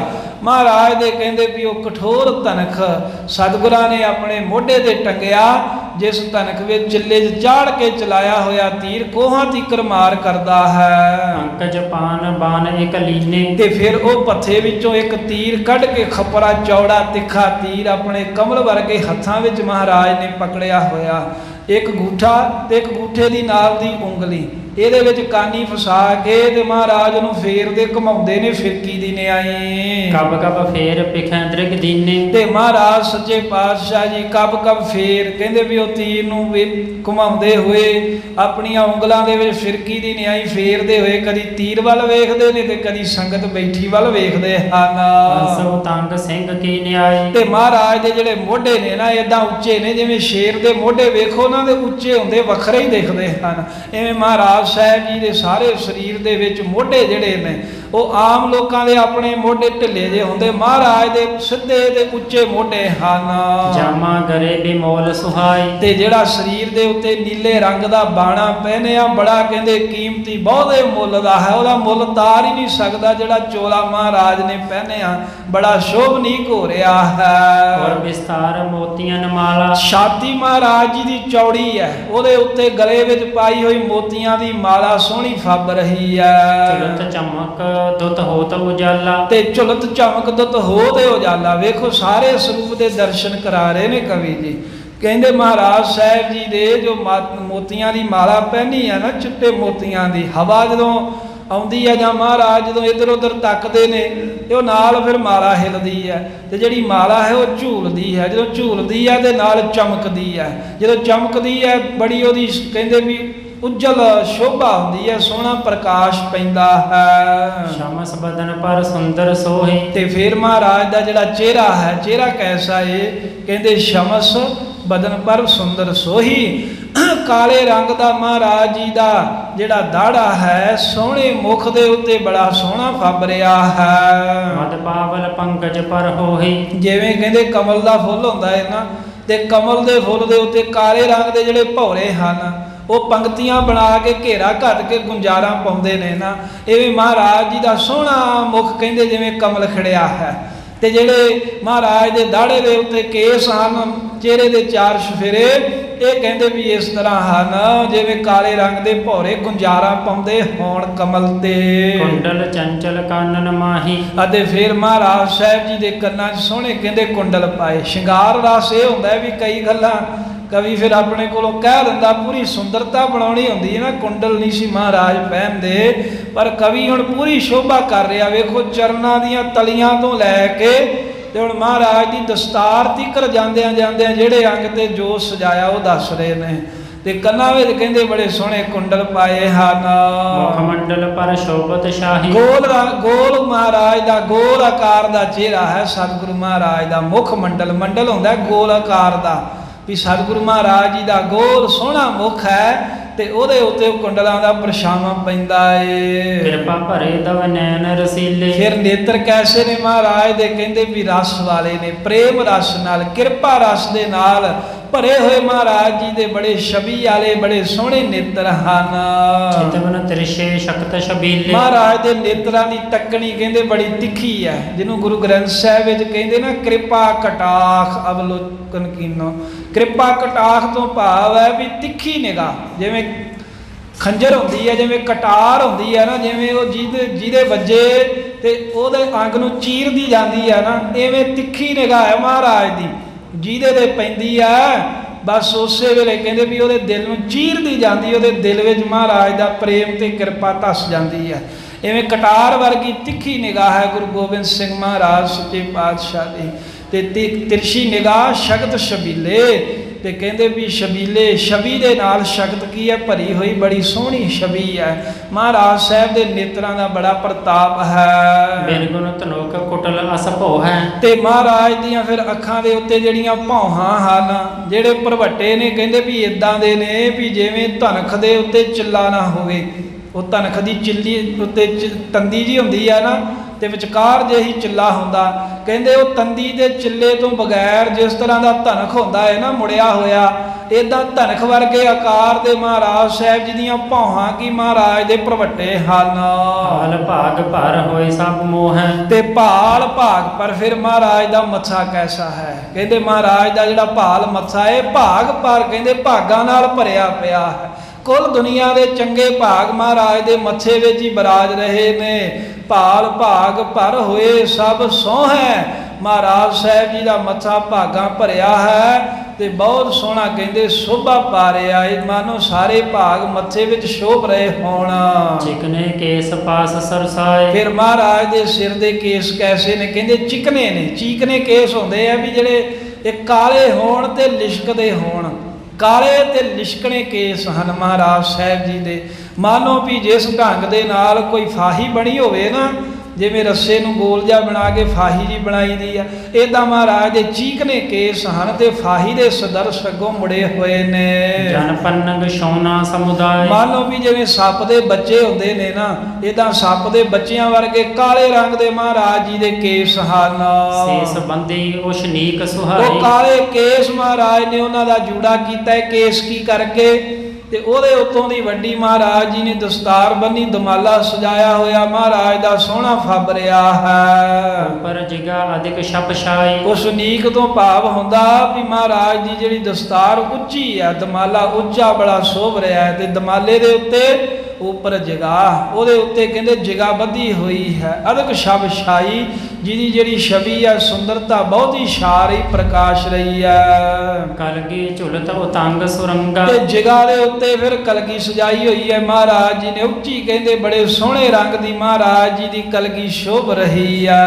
ਜਟਤ ਜਵਾਹਰ ਜੇਬਹੁ ਰੰਗਾ। ਅਤੇ ਫਿਰ ਮਹਾਰਾਜ ਸਾਹਿਬ ਦੀ ਕਲਗੀ ਕੈਸੀ ਹੈ, ਜਿਹਦੇ ਵਿੱਚ ਜਟਤ ਜਵਾਹਰ ਜੇਬਹੁ ਰੰਗਾ, ਬਹੁਤ ਕਹਿੰਦੇ ਰੰਗਾ ਰੰਗਾਂ ਦੇ ਜਿਹੜੇ ਜਵਾਹਰ ਨੇ, ਹੀਰੇ ਨਾਗ ਮਹਾਰਾਜ ਦੀ ਕਲਗੀ ਦੇ ਵਿੱਚ ਜੜੇ ਹੋਏ ਹਨ। ਉਰਤ ਡੰਡ ਜੜਤੀ ਬਹੁ ਜਾਹੀ। ਅਤੇ ਫਿਰ ਜਿਸ ਦਾ ਕਹਿੰਦੇ ਸੋਨੇ ਦਾ ਡੰਡਾ ਹੈ ਤੇ ਉਹਦੇ ਉੱਤੇ ਵੀ ਸੋਹਣੇ ਨਗ ਜੜੇ ਹੋਏ ਹਨ। ਉਰਤ ਚੌਰ ਚਾਰੋਂ ਦਿਸ਼ਮਾਨ। ਇਹੋ ਸੋਨੇ ਦੇ ਡੰਡੇ ਦੇ ਨਗਾ ਨਾਲ ਜੜਿਆ ਹੋਇਆ ਸੋਹਣਾ ਚੌਰ ਸਾਹਿਬ ਮਹਾਰਾਜ ਦੇ ਸੀਸ ਦੇ ਉੱਪਰ ਝੁੱਲ ਰਿਹਾ। ਦਸਤਾਰ ਦੇ ਉੱਤੇ ਫਿਰ ਚੌਰ ਹੀ ਝੁੱਲਦਾ ਨਾ, ਤੇ ਵੇਖੋ ਚਰਨਾਂ ਤੋਂ ਲੈ ਕੇ ਕਵੀ ਮਹਾਰਾਜ ਦੇ ਦਮਾਲੇ ਦੇ ਉੱਤੇ ਕਲਗੀ ਤੋਂ ਉੱਪਰ ਫਿਰ ਜਿਵੇਂ ਚੌਰ ਸਾਹਿਬ ਝੁੱਲ ਰਿਹਾ, ਉਹਦੀ ਛਵੀ ਦੱਸ ਰਿਹਾ ਹੈ। ਭਾਈ ਸੰਤੋਖ ਸਿੰਘ ਜੀ ਚੂੜਾਮਣੀ ਕਮੀ, ਜਿਨ੍ਹਾਂ ਨੂੰ ਕਹਿੰਦੇ ਨੇ, ਚੂੜਾਮਣੀ ਹੁੰਦਾ ਸ਼੍ਰੋਮਣੀ, ਇਹ ਸਿਰ ਦਾ ਗਹਿਣਾ ਹੁੰਦਾ ਇੱਕ ਚੂੜਾਮਣੀ, ਤੇ ਇਹ ਪੁਰਾਣੇ ਕਵੀਆਂ ਨੂੰ ਅਵਾਰਡ ਦਿੰਦੇ ਹੁੰਦੇ ਸਨ। ਤੇ ਭਾਈ ਕਵੀ ਸੰਤੋਖ ਸਿੰਘ ਹੀ ਇੱਕ ਕਵੀ ਨੇ ਜਿਨ੍ਹਾਂ ਨੂੰ ਚੂੜਾਮਣ ਕਵੀ ਦਾ ਖਿਤਾਬ ਮਿਲਿਆ ਹੈ। ਭਾਵ ਸਭ ਤੋਂ ਸ਼੍ਰੋਮਣੀ ਕਵੀ ਭਾਈ ਸੰਤੋਖ ਸਿੰਘ ਜੀ ਬੜੇ ਗੁਰਸਿੱਖ ਸਨ, ਭਾਵੇਂ ਕਿ ਕਈ ਲੋਕ ਉਹਨਾਂ ਦੀ ਨਿੰਦਾ ਕਰ ਕਰਕੇ ਆਪਣਾ ਜੀਵਨ ਗਰਕ ਕਰਦੇ ਨੇ। ਭਾਈ ਸੰਤੋਖ ਸਿੰਘ ਵਰਗਾ ਜੀਵਨ ਕਿਹਨਾਂ ਦਾ ਹੈ, ਜਿਨ੍ਹਾਂ ਨੇ ਕਿਸੇ ਨੇ ਕਹਿੰਦੇ ਵੀ ਕੋਈ ਇੱਕ ਵਰਕਾ ਪੰਥ ਦੀ ਜਾਂ ਇਤਿਹਾਸ ਦੀ ਸ਼ੋਭਾ ਵਿੱਚ ਨਹੀਂ ਲਿਖਿਆ, ਉਹ ਐਡੇ ਵੱਡੇ ਗ੍ਰੰਥ ਲਿਖਣ ਵਾਲੇ ਦੀ ਨਿੰਦਾ ਕਰੀ ਜਾਣਗੇ ਨਿੰਦਕ, ਉਹਨਾਂ ਨਿੰਦਕਾਂ ਦਾ ਬੁਰਾ ਹਾਲ ਹੋਵੇਗਾ। ਕਵੀ ਭਾਈ ਸੰਤੋਖ ਸਿੰਘ ਜੀ ਕਹਿੰਦੇ ਜਿਸ ਸੋਨੇ ਦੇ ਡੰਡੇ ਦੇ ਨਾਲ ਹੀਰੇ ਜੜੇ ਨੇ, ਐਸਾ ਸੋਹਣਾ ਚੌਰ ਸਾਹਿਬ ਮਹਾਰਾਜ ਦੇ ਸੀਸ ਦੇ ਉੱਤੇ ਝੁੱਲ ਰਿਹਾ ਹੈ, ਸਿੱਖ ਫੇਰ ਰਿਹਾ ਚਾਰ ਫੇਰੇ। ਜਗਮਗ ਭੂਖਨ ਕਰਤ ਸਰੀਰਾ। ਐਵੇਂ ਸਾਰਾ ਸਰੀਰ ਮਹਾਰਾਜ ਦਾ ਜਗਮਗ ਜਗਮਗ ਕਰ ਰਿਹਾ, ਪ੍ਰਕਾਸ਼ ਰਿਹਾ ਹੈ। ਇੱਕ ਨੀਲੇ ਰੰਗ ਦਾ ਬਾਣਾ ਤੇ ਉੱਪਰੋਂ ਮਹਾਰਾਜ ਸਾਹਿਬ ਜੀ ਦੇ ਕਈ ਭੂਸ਼ਣ ਪਹਿਰੇ ਹੋਏ ਨੇ, ਨੀਲੇ ਦੇ ਉੱਤੇ ਸੋਨਾ ਜਿਹੜਾ ਬਹੁਤਾ ਹੀ ਪ੍ਰਗਟ ਹੋ ਕੇ ਪ੍ਰਕਾਸ਼ਦਾ ਹੈ। ਬੈਠੇ ਬਿਕਸਤ ਮੁਖ ਬਰ ਵੀਰ। ਤੇ ਮਹਾਰਾਜ ਸਿੰਘਾਸਣ ਤੇ ਬੈਠੇ ਹੋਏ ਨੇ, ਤੇ ਗਰੀਬ ਨਵਾਜ ਜੀ ਚਿਹਰੇ ਤੋਂ ਕਹਿੰਦੇ ਵੀ ਮੁਸਕਰਾ ਰਹੇ ਨੇ, ਮੁਖ ਬਰ ਵੀਰਾ, ਜਿਹੜੇ ਸ੍ਰੇਸ਼ਟ ਵੱਡਿਆਂ ਤੋਂ ਵੱਡੇ ਸੂਰਮੇ ਹਨ।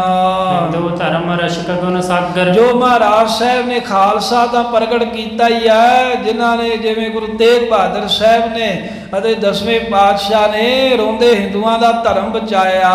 ਤੁਰਕ ਤਰੁਨ ਤੋਰਨ ਗਜ ਨਾਗਰ। ਮਹਾਰਾਜ ਸਾਹਿਬ ਜੀ ਕਹਿੰਦੇ ਵੀ ਐਸੇ ਸ਼ੋਭ ਰਹੇ ਹਨ, ਗੁਣਾਂ ਦੇ ਸਮੁੰਦਰ ਹਨ ਮਹਾਰਾਜ। ਹਿੰਦੂ ਧਰਮ ਦੇ ਵੀ ਰੱਖੇ ਇੱਕ ਸਤਿਗੁਰੂ ਹੀ ਨੇ। ਹਿੰਦੂਆਂ ਦਾ ਧਰਮ ਜੇ ਇਸ ਦੇਸ਼ ਵਿੱਚ ਹੈਗਾ ਹੈ ਤਾਂ ਇਹ ਗੁਰੂ ਕਲਗੀਧਰ ਗੁਰੂ ਤੇਗ ਬਹਾਦਰ ਸਾਹਿਬ ਦੀ ਕਿਰਪਾ ਸਦਕਾ ਹੀ ਹੈ, ਨਹੀਂ ਤੇ ਇਹ ਨਹੀਂ ਸੀ ਹੋਣੇ, ਸਾਰੇ ਮਰ ਮੁੱਕ ਜਾਣੇ ਸਨ। ਔਰੰਗਜ਼ੇਬ ਤੇ ਕਹਿੰਦਾ ਸੀ ਮਹਾਰਾਜ ਤੁਸੀਂ ਆਪਣਾ ਪੰਥ ਚਲਾਓ, ਪਰ ਇਹਨਾਂ ਨੂੰ ਮੈਨੂੰ ਖਤਮ ਕਰ ਲੈਣ ਦਿਓ। ਸਤਿਗੁਰੂ ਮਹਾਰਾਜ ਸਾਹਿਬ ਜੋ ਹਿੰਦੂ ਧਰਮ ਦੇ ਰੱਖਿਅਕ ਸਨ। ਅਤੇ ਤੁਰਕ ਤਰਨ ਤੋਰਨ ਗਜ ਨਾਗਰ, ਜਿਵੇਂ ਹਾਥੀ ਕਹਿੰਦੇ ਵੀ ਕੇਲਿਆਂ ਦੇ ਬੂਟਿਆਂ ਨੂੰ ਪੁੱਟ ਸੁੱਟ ਦਿੰਦਾ, ਐਵੇਂ ਤੁਰਕਾਂ ਰੂਪੀ ਦਰਖਤ ਨੂੰ ਤੋੜਨ ਤੇ ਪੁੱਟਣ ਵਾਸਤੇ ਸਿਆਣੇ ਹਾਥੀ ਦੀ ਨਿਆਈ ਹਨ ਮਹਾਰਾਜ। ਜੇ ਅਸ ਧਿਆਨ ਹਿਰਦੇ ਮੋਹ ਧਰਹੀ। ਤੇ ਇਹੋ ਜਿਹਾ ਧਿਆਨ ਭਾਈ ਸੰਤੋਖ ਸਿੰਘ ਜੀ ਕਹਿੰਦੇ ਜਿਹੜਾ ਤੁਹਾਨੂੰ ਪਿੱਛੇ ਦਰਸ਼ਨ ਕਰਾਏ ਨੇ, ਚਰਨਾਂ ਤੋਂ ਲੈ ਕੇ ਚੌਰ ਸਾਹਿਬ ਝੁੱਲਦੇ ਤੀਕਰ, ਇਹੋ ਜਿਹੇ ਮਹਾਰਾਜ ਦਸਮ ਪਾਤਸ਼ਾਹ ਦੇ ਸਰੂਪ ਦਾ ਜਿਹੜਾ ਕੋਈ ਸਿੱਖ ਹਿਰਦੇ 'ਚ ਧਿਆਨ ਧਾਰੇ, ਬਿਨ ਪ੍ਰਯਾਸ ਜਗ ਸਾਗਰ ਤਰਹੀ। ਕਹਿੰਦੇ ਉਹਨੂੰ ਯਤਨ ਕਰਨ ਦੀ ਲੋੜ ਹੀ ਨਹੀਂ, ਉਹ ਬਿਨਾਂ ਯਤਨ ਤੋਂ ਹੀ ਸੰਸਾਰ ਸਮੁੰਦਰ ਤੋਂ ਤਰ ਜਾਏਗਾ। ਆਖੋ ਸਤਨਾਮ ਸ੍ਰੀ ਵਾਹਿਗੁਰੂ। ਇਹ ਜਿਹੜਾ ਦਰਸ਼ਨ ਕਵੀ ਜੀ ਨੇ ਕਰਾਇਆ, ਕਵੀ ਜੀ ਕਹਿੰਦੇ ਐਸੇ ਸਰੂਪ ਦਾ ਗੁਰੂ ਕਲਗੀਧਰ ਜੀ ਦਾ ਕੋਈ ਧਿਆਨ ਧਾਰ ਲੇ ਆਪਣੇ ਹਿਰਦੇ ਦੇ ਵਿੱਚ, ਉਹਨੂੰ ਯਤਨ ਕਰਨ ਦੀ ਲੋੜ ਨਹੀਂ, ਮਹਾਰਾਜ ਦੇ ਸਰੂਪ ਦੇ ਧਿਆਨ ਦਾ ਸਦਕਾ ਹੀ ਸੰਸਾਰ ਤੋਂ ਪਾਰ ਹੋ ਜਾਵੇਗਾ। ਤਬ ਸੰਗਤ ਸਗਰੀ ਚਲ ਆਏ। ਹਾਂ, ਜਦੋਂ ਵੇਖਿਆ ਮਹਾਰਾਜ ਨੇ ਵੀ ਸਾਰੀਆਂ ਸੰਗਤਾਂ ਚੱਲ ਚੱਲ ਕੇ ਦੀਵਾਨ ਵਿੱਚ ਆਣ ਪਹੁੰਚੀਆਂ ਨੇ। ਪਦ ਪੰਕਜ ਬੰਦੇ ਸਿਰ ਨਿਆਏ। ਮਹਾਰਾਜ ਬਰਾਜੇ ਨੇ ਸਭ ਸੰਗਤਾਂ ਆਣ ਕੇ ਕਮਲ ਵਰਗੇ ਮਹਾਰਾਜ ਜੀ ਦੇ ਜਿਹੜੇ ਚਰਨ ਨੇ ਉਹਨਾਂ ਦੇ ਉੱਤੇ ਸਿਰ ਰੱਖ ਰੱਖ ਕੇ ਬੰਦਨਾ ਕਰਦੇ, ਮੱਥਾ ਟੇਕਦੇ ਨੇ। ਕਿਰਪਾ ਦ੍ਰਿਸ਼ਟ ਸੋ ਵਿਖੇ ਗੁਸਾਈ। ਕਲਗੀਧਰ ਮਹਾਰਾਜ ਜਗਤ ਦੇ ਪਾਤਸ਼ਾਹ ਸਾਰੀਆਂ ਸੰਗਤਾਂ ਤੇ ਕਿਰਪਾ ਭਰੀ ਨਿਗਾਹ ਦੇ ਨਾਲ ਤੱਕ ਕੇ ਸਭ ਨੂੰ ਨਿਹਾਲ ਕਰਦੇ ਨੇ, ਕਿਰਪਾ ਭਰੀ ਦ੍ਰਿਸ਼ਟੀ ਨਾਲ ਤੱਕਦੇ ਹਨ। ਬੈਠੇ ਸੁੰਦਰ ਸਭਾ ਲਗਾਏ। ਐਵੇਂ ਸੋਹਣੀ ਸਭਾ ਲਗਾ ਕੇ ਸੋਹਣਾ ਦੀਵਾਨ ਸਜਾ ਕੇ ਬੈਠੇ ਨੇ, ਮਾਨੋ ਸੱਚਖੰਡ ਹੀ ਬਣਿਆ ਪਿਆ ਹੈ। ਤੋ ਹੱਥ ਮੈਂ ਤੀਸ਼ਨ ਤੀਰ। ਹੱਥ ਵਿੱਚ ਜਿਹੜਾ ਤਿੱਖਾ ਤੀਰ ਮਹਾਰਾਜ ਜੀ ਨੇ ਪਕੜਿਆ ਹੋਇਆ ਸੀ ਤੇ ਉਂਗਲਾਂ 'ਚ ਘੁਮਾਉਂਦੇ ਸਨ। ਸੋ ਪ੍ਰਵੇਸ਼ ਕਰ ਵਿੱਚ ਤੁਨੀਰਾ। ਉਹ ਮਹਾਰਾਜ ਨੇ ਅਚਾਨਕ ਘੁਮਾਉਂਦਿਆਂ ਆਪਣੇ ਭੱਛੇ ਦੇ ਵਿੱਚ ਰੱਖ ਦਿੱਤਾ ਤੀਰ। ਖੜਕ ਖੈਂਚ ਕਰ ਲੀਨਸ ਚਮਤੇ। ਤੇ ਜੋ ਮਹਾਰਾਜ ਨੇ ਖੱਬੇ ਪਾਸੇ ਗਾਤਰੇ ਵੱਡੀ ਸ੍ਰੀ ਸਾਹਿਬ ਧਾਰਨ ਕੀਤੀ ਸੀ, ਸੋਨੇ ਦਾ ਜੜਿਆ ਮੁੱਠਾ ਹੀਰੇ ਜਿਹਦੇ ਵਿੱਚ ਲੱਗੇ ਹੋਏ ਨੇ, ਉਸ ਮੁੱਠੇ ਦੇ ਆਪਣਾ ਸੱਜਾ ਹੱਥ ਰੱਖ ਕੇ ਤੇ ਖਿੱਚਦਿਆਂ ਹੋਇਆ ਮਹਾਰਾਜ ਨੇ ਸਰਰ ਕਰਦੀ ਸ੍ਰੀ ਸਾਹਿਬ ਮਿਆਨ ਤੋਂ ਬਾਹਰ ਕੱਢੀ। ਠਹਿਰਤ ਮਨਹੁ ਦਾਮਨੀ ਦਮਕਤ। ਤੇ ਇਸ ਤਰ੍ਹਾਂ ਮਹਾਰਾਜ ਦੀ ਸ੍ਰੀ ਸਾਹਿਬ ਜਦੋਂ ਮਿਆਨ ਦੇ ਵਿੱਚੋਂ ਬਾਹਰ ਨਿਕਲੀ, ਲਿਸ਼ਕੀ ਹੈ ਮਾਨੋ ਵੀ ਜਿਵੇਂ ਬੱਦਲਾਂ ਦੇ ਵਿੱਚ ਬਿਜਲੀ ਲਿਸ਼ਕਦੀ ਹੈ ਨਾ, ਐਵੇਂ ਬਿਜਲੀ ਦੀ ਨਿਆਈ ਕਹਿੰਦੇ ਵੀ ਮਹਾਰਾਜ ਦੀ ਸ੍ਰੀ ਸਾਹਿਬ ਲਿਸ਼ਕੀ ਹੈ, ਮਾਨੋ ਵੀ ਬਿਜਲੀ ਦੀ ਲਿਸ਼ਕੀ ਮਹਾਰਾਜ ਦੀ ਕਿਰਪਾਨ ਦੇ ਵਿੱਚ ਆ ਕਰਕੇ ਠਹਿਰ ਗਈ ਹੋਵੇ। ਧਨ ਸੁਰ ਸਮ ਬੋਲੇ ਗੁਣ ਖਾਨੀ। ਤੇ ਜਿਵੇਂ ਬੱਦਲ ਗੱਜਦੇ ਨੇ, ਮਹਾਰਾਜ ਗੁਰੂ ਗੋਬਿੰਦ ਸਿੰਘ ਸਾਹਿਬ ਬੱਦਲਾਂ ਦੀ ਨਿਆਈ ਗੱਜਦਿਆਂ ਹੋਇਆਂ ਦੀਵਾਨ ਦੇ ਵਿੱਚ ਬੋਲੇ ਸ੍ਰੀ ਸਾਹਿਬ ਸੱਜੇ ਹੱਥ ਵਿੱਚ ਲੈ ਕੇ। ਸਭ ਸੰਗਤ ਗੁਰ ਪ੍ਰਿਆ ਮਹਾਨੀ। ਮਹਾਰਾਜ ਜੀ ਕਹਿਣ ਲੱਗੇ, ਹੇ ਸਮੂਹ ਸੰਗਤੋ, ਜਿੰਨੇ ਵੀ ਤੁਸੀਂ ਆਏ ਹੋ ਨਾ, ਸਾਰੀਆਂ ਸੰਗਤਾਂ ਗੁਰੂ ਨੂੰ ਬੜੀਆਂ ਪਿਆਰੀਆਂ, ਬੜੀਆਂ ਮਹਾਨ ਚੰਗੀਆਂ ਲੱਗਦੀਆਂ ਹਨ। ਹੱਥ ਪ੍ਰੈ ਸਿੱਖ ਅਹੈ ਕੋ ਮੇਰਾ। ਪਰ ਇਹਨਾਂ ਸਾਰੀਆਂ ਪਿਆਰੀਆਂ ਸੰਗਤਾਂ ਦੇ ਵਿੱਚੋਂ ਬਹੁਤ ਹੀ ਜ਼ਿਆਦਾ ਜਿਹੜਾ ਪਿਆਰਾ ਕੋਈ ਸਿੱਖ ਮੇਰਾ ਹੈ, ਦੱਸੋ ਮੈਨੂੰ। ਹੈਗੇ ਤਾਂ ਤੁਸੀਂ ਸਾਰੇ ਹੀ ਚੰਗੇ ਲੱਗਦੇ ਹੋ, ਪਰ ਤੁਹਾਡੇ ਚੋਂ ਕੋਈ ਇੰਨਾ ਪਿਆਰਾ ਹੈ, ਕੋਈ ਇੰਨਾ ਮੇਰੇ ਨਾਲ ਪਿਆਰ ਕਰਨ ਵਾਲਾ ਏ, ਆਪਣੋ ਸੀਸ ਦੇਹ ਸਬੇਰਾ, ਜਿਹੜਾ ਸਾਡੇ ਨਾਲ ਪ੍ਰੇਮ ਪਗਾਉਂਦਿਆਂ ਹੋਇਆਂ ਆਪਣਾ ਇੱਥੇ ਸਿਰ ਭੇਟਾ ਕਰ ਦਵੇ। ਕਿਉਂਕਿ ਜੋ ਤੋਂ ਪ੍ਰੇਮ ਖੇਲਣ ਕਾ ਚਾਓ, ਸਿਰ ਧਰ ਤਲੀ ਗਲੀ ਮੇਰੀ ਆਓ। ਸਤਿਗੁਰ ਆ ਕੇ ਸੀਸ ਭੇਟ ਦਿਓ, ਜੇ ਸਤਿਗੁਰ ਸਾਚੇ ਭਾਵੈ।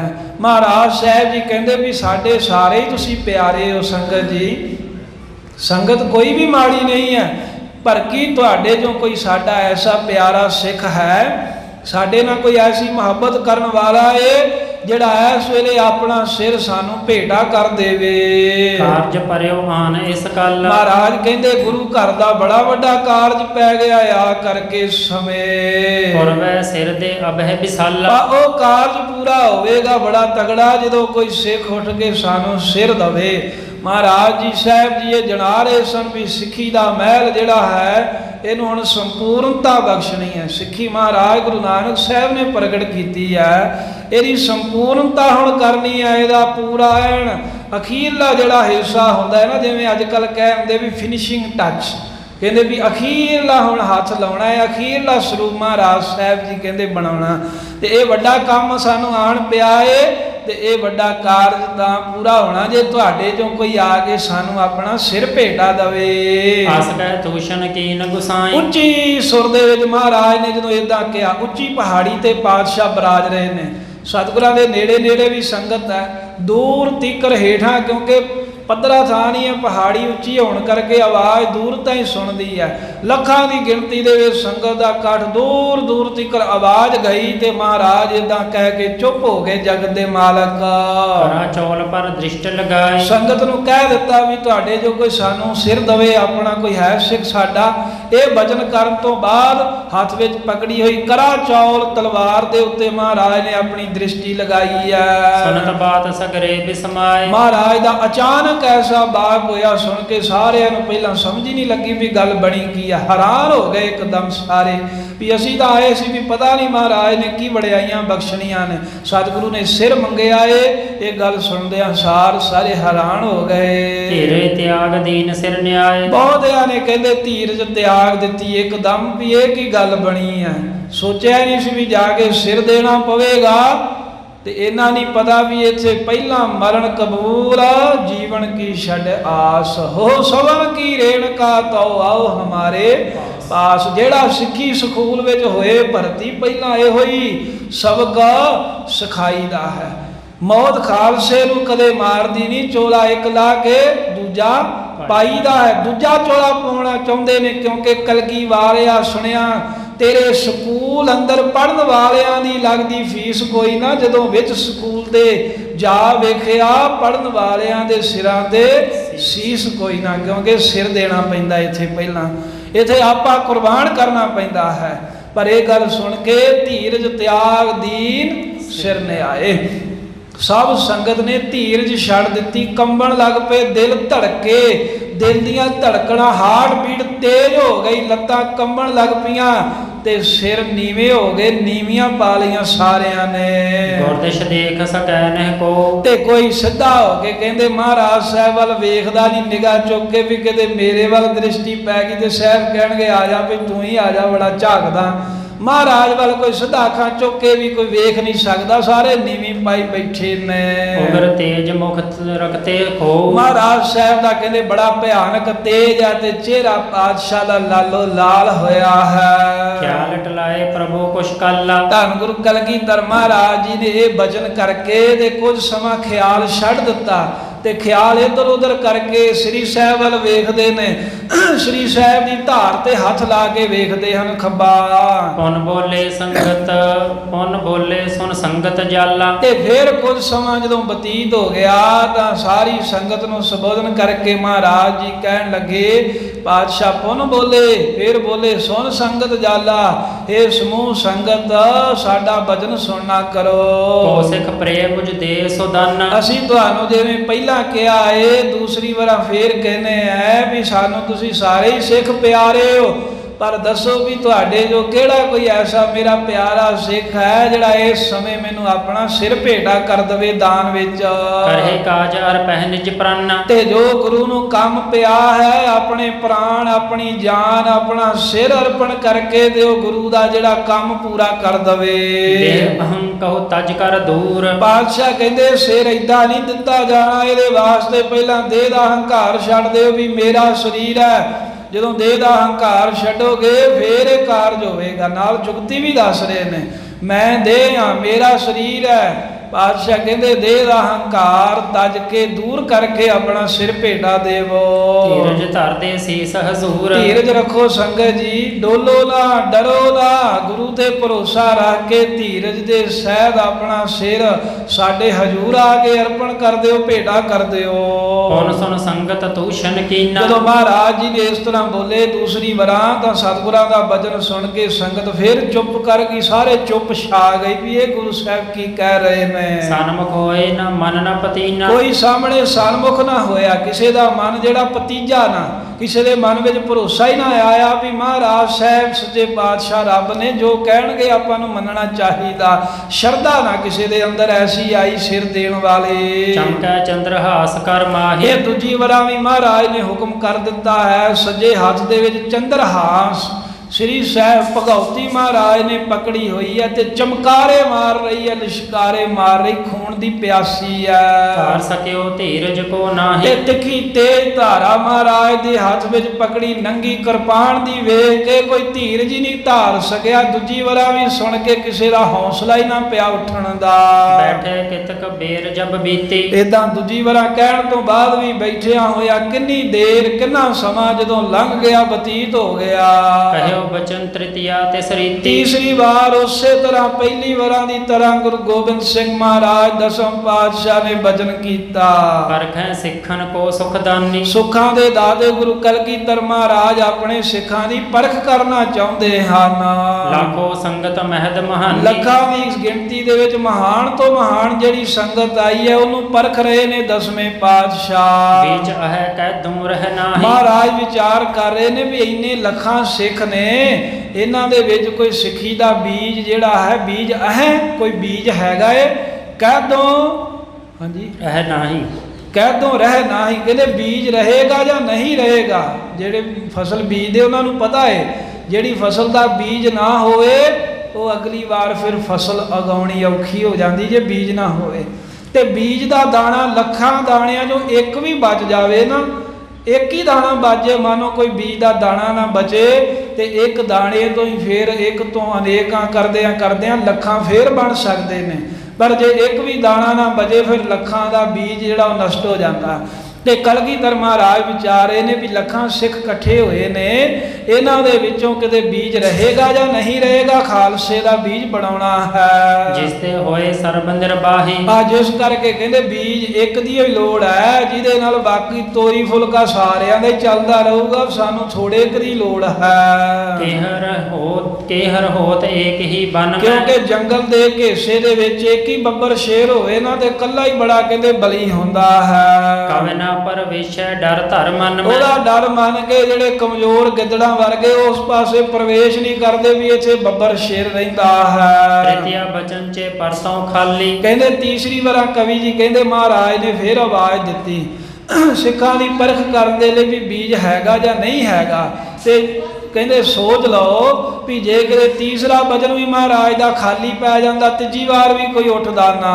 ਕੌਣ ਕੋ ਹੋਤ ਸੰਗਤ ਤਿਸ ਵਾਲੀ। ਫਿਰ ਦੱਸੋ ਜਿਹੜੀਆਂ ਲੱਖਾਂ ਸੰਗਤਾਂ ਉਹਨਾਂ ਦਾ ਫਿਰ ਵਾਲੀ ਵਾਰਸ ਕਿੰਨੇ ਬਣਨਾ ਸੀ, ਸੰਗਤ ਦਾ ਮਾਲਕ ਕਿੰਨੇ ਬਣਨਾ ਸੀ ਜੇ ਕੋਈ ਬਚਨ ਨਾ ਮੰਨਦਾ। ਦਇਆ ਰਾਮ ਇੱਕ ਬਸੈ ਲਾਹੌਰ। ਤੀਸਰੀ ਵਾਰ ਜਦੋਂ ਮਹਾਰਾਜ ਨੇ ਕਿਹਾ ਸਾਨੂੰ ਸਿੱਖੀ ਦਾ ਮਹਿਲ ਉਸਾਰਨ ਦੇ ਲਈ ਇਹ ਵੱਡਾ ਕਾਰਜ ਹੈ, ਇੱਕ ਸਿਰ ਚਾਹੀਦਾ ਹੈ, ਕੋਈ ਉਠੋ ਆਪਣਾ ਸਿਰ ਗੁਰੂ ਨੂੰ ਭੇਟਾ ਕਰੋ। ਜਦੋਂ ਮਹਾਰਾਜ ਨੇ ਤੀਜੀ ਵਾਰ ਕਿਹਾ ਦਇਆ ਰਾਮ ਇੱਕ ਬਸੈ ਲਾਹੌਰ, ਲਾਹੌਰ ਦੇ ਰਹਿਣ ਵਾਲਾ ਭਾਈ ਦਇਆ ਰਾਮ।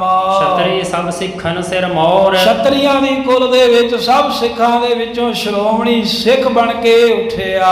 ਹਿਰਦੈ ਵਿਚਾਰ ਕੀਨ ਤਬ ਤਾਹੀ। ਜਦੋਂ ਤੀਜੀ ਵਾਰ ਮਹਾਰਾਜ ਨੇ ਆਖਿਆ ਨਾ ਵੀ ਕੋਈ ਆਪਣਾ ਸਿਰ ਦਿਓ, ਤੇ ਦਇਆ ਰਾਮ ਨੇ ਆਪਣੇ ਹਿਰਦੇ 'ਚ ਦਿਲ ਵਿੱਚ ਵਿਚਾਰ ਕੀਤੀ, ਸੋਚਿਆ ਰੇ ਜੀਏ ਜੀਅਤ ਸਦਾ ਕੋ ਨਾਹੀ। ਦਇਆ ਰਾਮ ਜੀ ਕਹਿਣ ਲੱਗੇ ਮੇਰੇ ਮਨਾ ਹੈ ਮੇਰੀ ਇਹ ਜਿੰਦੇ, ਸਦਾ ਦਾ ਕੋਈ ਸੰਸਾਰ ਜਿਉਂਦਾ ਨਹੀਂ ਰਹਿੰਦਾ, ਸਾਰਿਆਂ ਇੱਕ ਦਿਨ ਮਾਰੀ ਜਾਣਾ ਹੈ। ਐਸੋ ਸਮੋ ਨਹੀਂ ਪੁਨ ਪਾਵੈ। ਪਰ ਆ ਜਿਹੜਾ ਸਮਾਂ ਹੈ ਨਾ ਆ ਮਰਨਾ, ਕਹਿੰਦੇ ਮਰਤਾ ਮਰਤਾ ਜਗ ਮੁਆ, ਮਰ ਭੇ ਨਾ ਜਾਣੈ ਕੋਏ, ਐਸੀ ਮਰਨੀ ਜੋ ਮਰੈ ਬਹੁਰ ਨਾ ਮਰਨਾ ਹੋਏ। ਕਹਿੰਦੇ ਮਰਨ ਨੂੰ ਤਾਂ ਸਾਰੇ ਹੀ ਮਰ ਜਾਣਗੇ, ਪਰ ਦਇਆ ਰਾਮ ਜੀ ਕਹਿੰਦੇ ਉਹ ਮਨਾ, ਉਹ ਦਇਆ ਰਾਮਾ ਕੀ ਕਰਦਾ ਬੈਠਾ, ਆ ਸਮਾਂ ਨਹੀਂ ਉਹ ਫੇਰ ਆਉਣਾ। ਸਤਿਗੁਰ ਕਾਜ ਸੀਸ ਤੁਵ ਆਵੈ। ਉਹ ਜੇ ਤੇਰਾ ਤੁਸ਼ ਜਿਹਾ ਸਿਰ ਗੁਰੂ ਗੋਬਿੰਦ ਸਿੰਘ ਮਹਾਰਾਜ ਦਾ ਕੋਈ ਕੰਮ ਸਵਾਰ ਸਕਦਾ, ਗੁਰੂ ਦੇ ਲੇਖੇ ਲੱਗ ਜਾਵੇ ਤੇ ਤੋਂ ਵੱਡੇ ਤੇਰੇ ਭਾਗ ਕੀ ਹਨ। ਇਤੀ ਬਿਲੰਬ ਕੀਨ ਧਿਕ ਤੋਹੀ। ਤੇ ਨਾਲ ਆਪਣੇ ਆਪ ਨੂੰ ਲਾਹਣਤਾ ਪਾਉਂਦੇ ਭਾਈ ਦਇਆ ਰਾਮ ਜੀ ਕਹਿੰਦੇ ਉਹ ਦਇਆ ਰਾਮਾ ਤਰਕਾਰ ਹੈ ਤੈਨੂੰ, ਗੁਰੂ ਨੇ ਤੀਜੀ ਵਾਰ ਆ ਕੇ ਆਖਣਾ ਪਿਆ ਤੂੰ ਪਹਿਲੀ ਵਾਰ ਉੱਠ ਕੇ ਕਿਉਂ ਨਹੀਂ ਕਲਗੀਧਰ ਦੇ ਹਾਜ਼ਰ ਹੋਇਆ, ਤਰਕਾਰ ਹੈ ਤੈਨੂੰ। ਧੰਨ ਗੁਰੂ ਕੇ ਸਿੱਖ ਆਪਣੇ ਆਪ ਨੂੰ ਤਰਕਾਰ ਪਾਉਂਦਾ ਹੈ। ਸੁਆਮੀ ਬਚਨ ਨ ਸਨਮੁਖ ਹੋਈ। ਉਹ ਸੁਆਮੀ ਮਾਲਕ ਦਾ ਬਚਨ ਪਹਿਲੀ ਵਾਰ ਸੁਣ ਕੇ ਕਹਿੰਦੇ ਸਨਮੁਖ ਨਹੀਂ ਹੋਇਆ, ਪਹਿਲੀ ਵਾਰ ਭੱਜ ਕੇ ਮਹਾਰਾਜ ਦੇ ਅੱਗੇ ਹੱਥ ਨਹੀਂ ਜੋੜੇ, ਮਹਾਰਾਜ ਨੂੰ ਆਪਣਾ ਸਿਰ ਨਹੀਂ ਦਿੱਤਾ। ਉਹ ਦਇਆ ਰਾਮ ਤੇਰੇ ਤੇ ਤਰਕਾਰ ਹੈ ਆਪਣੇ ਆਪ ਨੂੰ ਕਹਿੰਦੇ ਨੇ। ਐਮ ਵਿਚਾਰ ਕਰ ਤੂਰਨ ਠੰਡ। ਏਦਾਂ ਵਿਚਾਰ ਕੀਤੀ ਤੇ ਬੜੀ ਛੇਤੀ ਦੇ ਨਾਲ ਭਾਈ ਦਇਆ ਰਾਮ ਜੀ ਖਲੋ ਗਏ ਉੱਠ ਕੇ। ਹਿਰਦੈ ਵਿਖੈ ਧੀਰਜ ਧਰ ਗੱਡਾ। ਦਿਲ ਦੇ ਵਿੱਚ ਬਹੁਤ ਵੱਡਾ ਹੌਸਲਾ ਰੱਖ ਕੇ, ਗਾਢੀ ਧੀਰਜ ਰੱਖ ਕੇ, ਨੰਗੀ ਕਿਰਪਾਨ ਪਤਾ ਸਿਰ ਤੇ ਵਗੇਗੀ ਪਰ ਹੌਸਲਾ ਰੱਖ ਲਿਆ ਸਿੱਖ ਨੇ। ਬਿਨਤੀ ਭਨੀ ਜੋਰ ਜੁਗ ਕਰ। ਤੇ ਦੋਵੇਂ ਹੱਥ ਜੋੜ ਕੇ ਗੁਰੂ ਗੋਬਿੰਦ ਸਿੰਘ ਮਹਾਰਾਜ ਸਾਹਿਬ ਜੀ ਨੂੰ ਦਇਆ ਰਾਮ ਜੀ ਨੇ ਬੇਨਤੀ ਕੀਤੀ। ਲੀਜੈ ਸਤਿਗੁਰ ਮੇਰੇ ਸਿਰ ਕੋ। ਹੇ ਕਲਗੀਧਰ ਪਾਤਸ਼ਾਹ ਜੀਓ, ਜੇ ਸਿਰ ਦੀ ਲੋੜ ਹੈ ਤਾਂ ਮੈਂ ਹਾਜ਼ਰ ਹਾਂ, ਮੇਰਾ ਸਿਰ ਲਓ। ਕਵੀ ਨੇ ਲਿਖਿਆ ਇੱਕ ਨੇ, ਕਹਿੰਦੇ ਮੰਗਦੇ ਹੋ ਸੀਸ ਦਾਤਾ ਸਭ ਕੁਝ ਤੇਰਾ ਹੈ। ਮਹਾਰਾਜ ਸੀਸ ਮੰਗਦੇ ਹੋ, ਸਿਰ ਦੀ ਕੀ ਗੱਲ ਹੈ, ਆ ਸਾਰਾ ਕੁਝ ਹੀ ਤੇਰਾ ਹੈ, ਭਾਵੇਂ ਇਹਦੇ ਟੁਕੜੇ ਟੁਕੜੇ ਕਰਦੇ, ਭਾਵੇਂ ਸਾਂਭ ਲੈ, ਭਾਵੇਂ ਵੱਢ ਲੈ।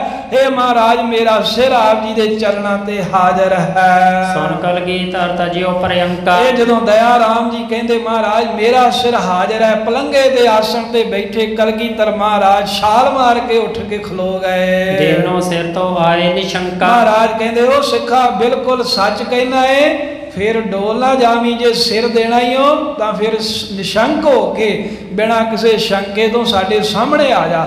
ਇਹ ਤੈਨੂੰ ਦੱਸ ਦਿੰਦੇ ਆ ਵੀ ਤੇਰਾ ਸਿਰ ਅਸੀਂ ਰਹਿਣ ਕੋਈ ਨਹੀਂ ਉਹ ਦੇਣਾ, ਸਿਰ ਵੱਢ ਦੇਣਾ ਹੀ ਤੈਨੂੰ ਮਨਜ਼ੂਰ ਹੈ। ਤਾਂ ਦਇਆ ਰਾਮ ਨੇ ਹੱਥ ਜੋੜ ਲਏ, ਮਹਾਰਾਜ ਸਿਰ ਤੁਹਾਡਾ ਹੀ ਹੈ ਤੇ ਤੁਹਾਡੇ ਚਰਨਾਂ 'ਚ ਮੈਂ ਪਹਿਲਾਂ ਦਾ ਭੇਟ ਕੀਤਾ ਹੈ। ਏਮ ਕਹਿ ਗਹੀ ਬਾਹੋਂ ਤਿਸ ਕੇਰੀ। ਏਦਾਂ ਇੱਕ ਵਾਰ ਦਇਆ ਰਾਮ ਜੀ ਨੂੰ ਮਹਾਰਾਜ ਨੇ ਫੇਰ ਪੁੱਛ ਕੇ ਪਰਖ ਕੀਤੀ ਹੈ ਵੀ ਕਿਤੇ ਸਿੱਖਾ ਡੋਲ ਨਾ ਜਾਵੀਂ। ਜਦੋਂ ਉਹਨੇ ਕਿਹਾ ਮਹਾਰਾਜ ਸਿਰ ਤੁਹਾਡਾ ਏ, ਤੇ ਪਾਤਸ਼ਾਹ ਨੇ ਆਪਣੇ ਹੱਥ ਦੇ ਨਾਲ ਬਾਂਹ ਫੜ ਲਈ ਦਇਆ ਰਾਮ ਜੀ ਦੀ। ਜਿਹੜਾ ਸਿੱਖ ਸਿਰ ਦੇਣ ਆ ਗਿਆ ਜੇ ਆਵਾਜ਼ ਮਾਰਦੇ ਤੇ ਉਹ ਮਗਰ ਮਗਰ ਵੀ ਆ ਸਕਦਾ ਸੀ, ਬਾਂਹ ਫੜਨ ਵਿੱਚ ਵੀ ਰਮਜ ਹੈ ਵੀ ਅਸੀਂ ਸਿੱਖਾਂ ਦੀ ਬਾਂਹ ਫੜ ਰਹੇ ਹਾਂ। ਵੀ ਇਹ ਐਵੇਂ ਨਾ ਡਰ ਜਾਇਓ ਵੀ ਪਤਾ ਨਹੀਂ ਕੀ ਹੋਣ ਲੱਗਾ। ਮਹਾਰਾਜ ਸਾਹਿਬ ਜੀ ਨੇ ਆਪਣੇ ਖੱਬੇ ਹੱਥ ਦੇ ਨਾਲ ਦਇਆ ਰਾਮ ਦੀ ਸੱਜੀ ਬਾਂਹ ਫੜ ਲਈ, ਗੁੱਟ ਤੋਂ ਫੜ ਕੇ ਮਹਾਰਾਜ ਲੈ ਗਏ। ਤੰਬੂ ਮਹਿਲੇ ਗੈ ਬਿਨ ਦੇਰੀ। ਬੜਾ ਦੇਰ ਤੋਂ ਮਹਾਰਾਜ ਨੇ ਜਿੱਥੇ ਤੰਬੂ ਚਾਰ ਸਵੇਰੇ ਕਨਾਤਾਂ ਤਾਣ ਕੇ ਸਜਾਇਆ ਹੈ, ਉਹ ਤੰਬੂ ਦੇ ਵਿੱਚ ਦਇਆ ਰਾਮ ਜੀ ਨੂੰ ਲੈ ਗਏ। ਉਤੋਂ ਫਰਸ਼ ਵਿੱਚ ਦਇਓ ਬਿਠਾਈ। ਆਏ ਉੱਥੇ ਜਿੱਥੇ ਫਰਸ਼ ਕੀਤਾ ਸੀ ਦਇਆ ਰਾਮ ਨੂੰ ਕਹਿੰਦੇ ਇੱਥੇ ਬੈਠ ਜਾ ਤੇ ਆਪਣੀ ਧੌਣ ਨੀਵੀਂ ਕਰ ਦੇ। ਕਹਿਓ ਬੈਠ ਕੇ ਮੂੰਹ ਹਵੇ ਨਾ ਲਖਾਈ। ਮਹਾਰਾਜ ਸਾਹਿਬ ਜੀ ਕਹਿੰਦੇ ਇਸ ਤਰ੍ਹਾਂ ਬੈਠਣਾ ਹੈ ਜਿਵੇਂ ਬੱਕਰਾ ਆਪਣੀ ਧੌਣ ਅੱਗੇ ਨੂੰ ਕਰਦਾ ਹੈ। ਦਇਆ ਰਾਮ ਪਰ ਖੜਗ ਚਲਾਇਆ। ਕਲਗੀਧਰ ਮਹਾਰਾਜ ਜੀ ਨੇ ਉਸੇ ਵੇਲੇ ਖੜਗ ਤਾਰ ਚੁੱਕੀ, ਦਇਆ ਰਾਮ ਦੇ ਹੱਥ ਜੁੜੇ ਨੇ, ਸਿਰ ਝੁਕਿਆ ਏ ਤੇ ਕਲਗੀਧਰ ਮਹਾਰਾਜ ਨੇ ਮੁਖੋਂ ਆਖਿਆ ਸਤਨਾਮ ਸ੍ਰੀ ਵਾਹਿਗੁਰੂ। ਸ੍ਰੀ ਸਾਹਿਬ ਚੱਲੀ ਤੇ ਭਾਈ ਦਇਆ ਰਾਮ ਦਾ ਸਿਰ ਧੜ ਦੇ ਨਾਲੋਂ ਅਲੱਗ ਹੋ ਗਿਆ, ਸੀਸ ਧਰਤੀ ਤੇ ਧਰਤੀ ਤੇ ਡਿੱਗ ਪਿਆ।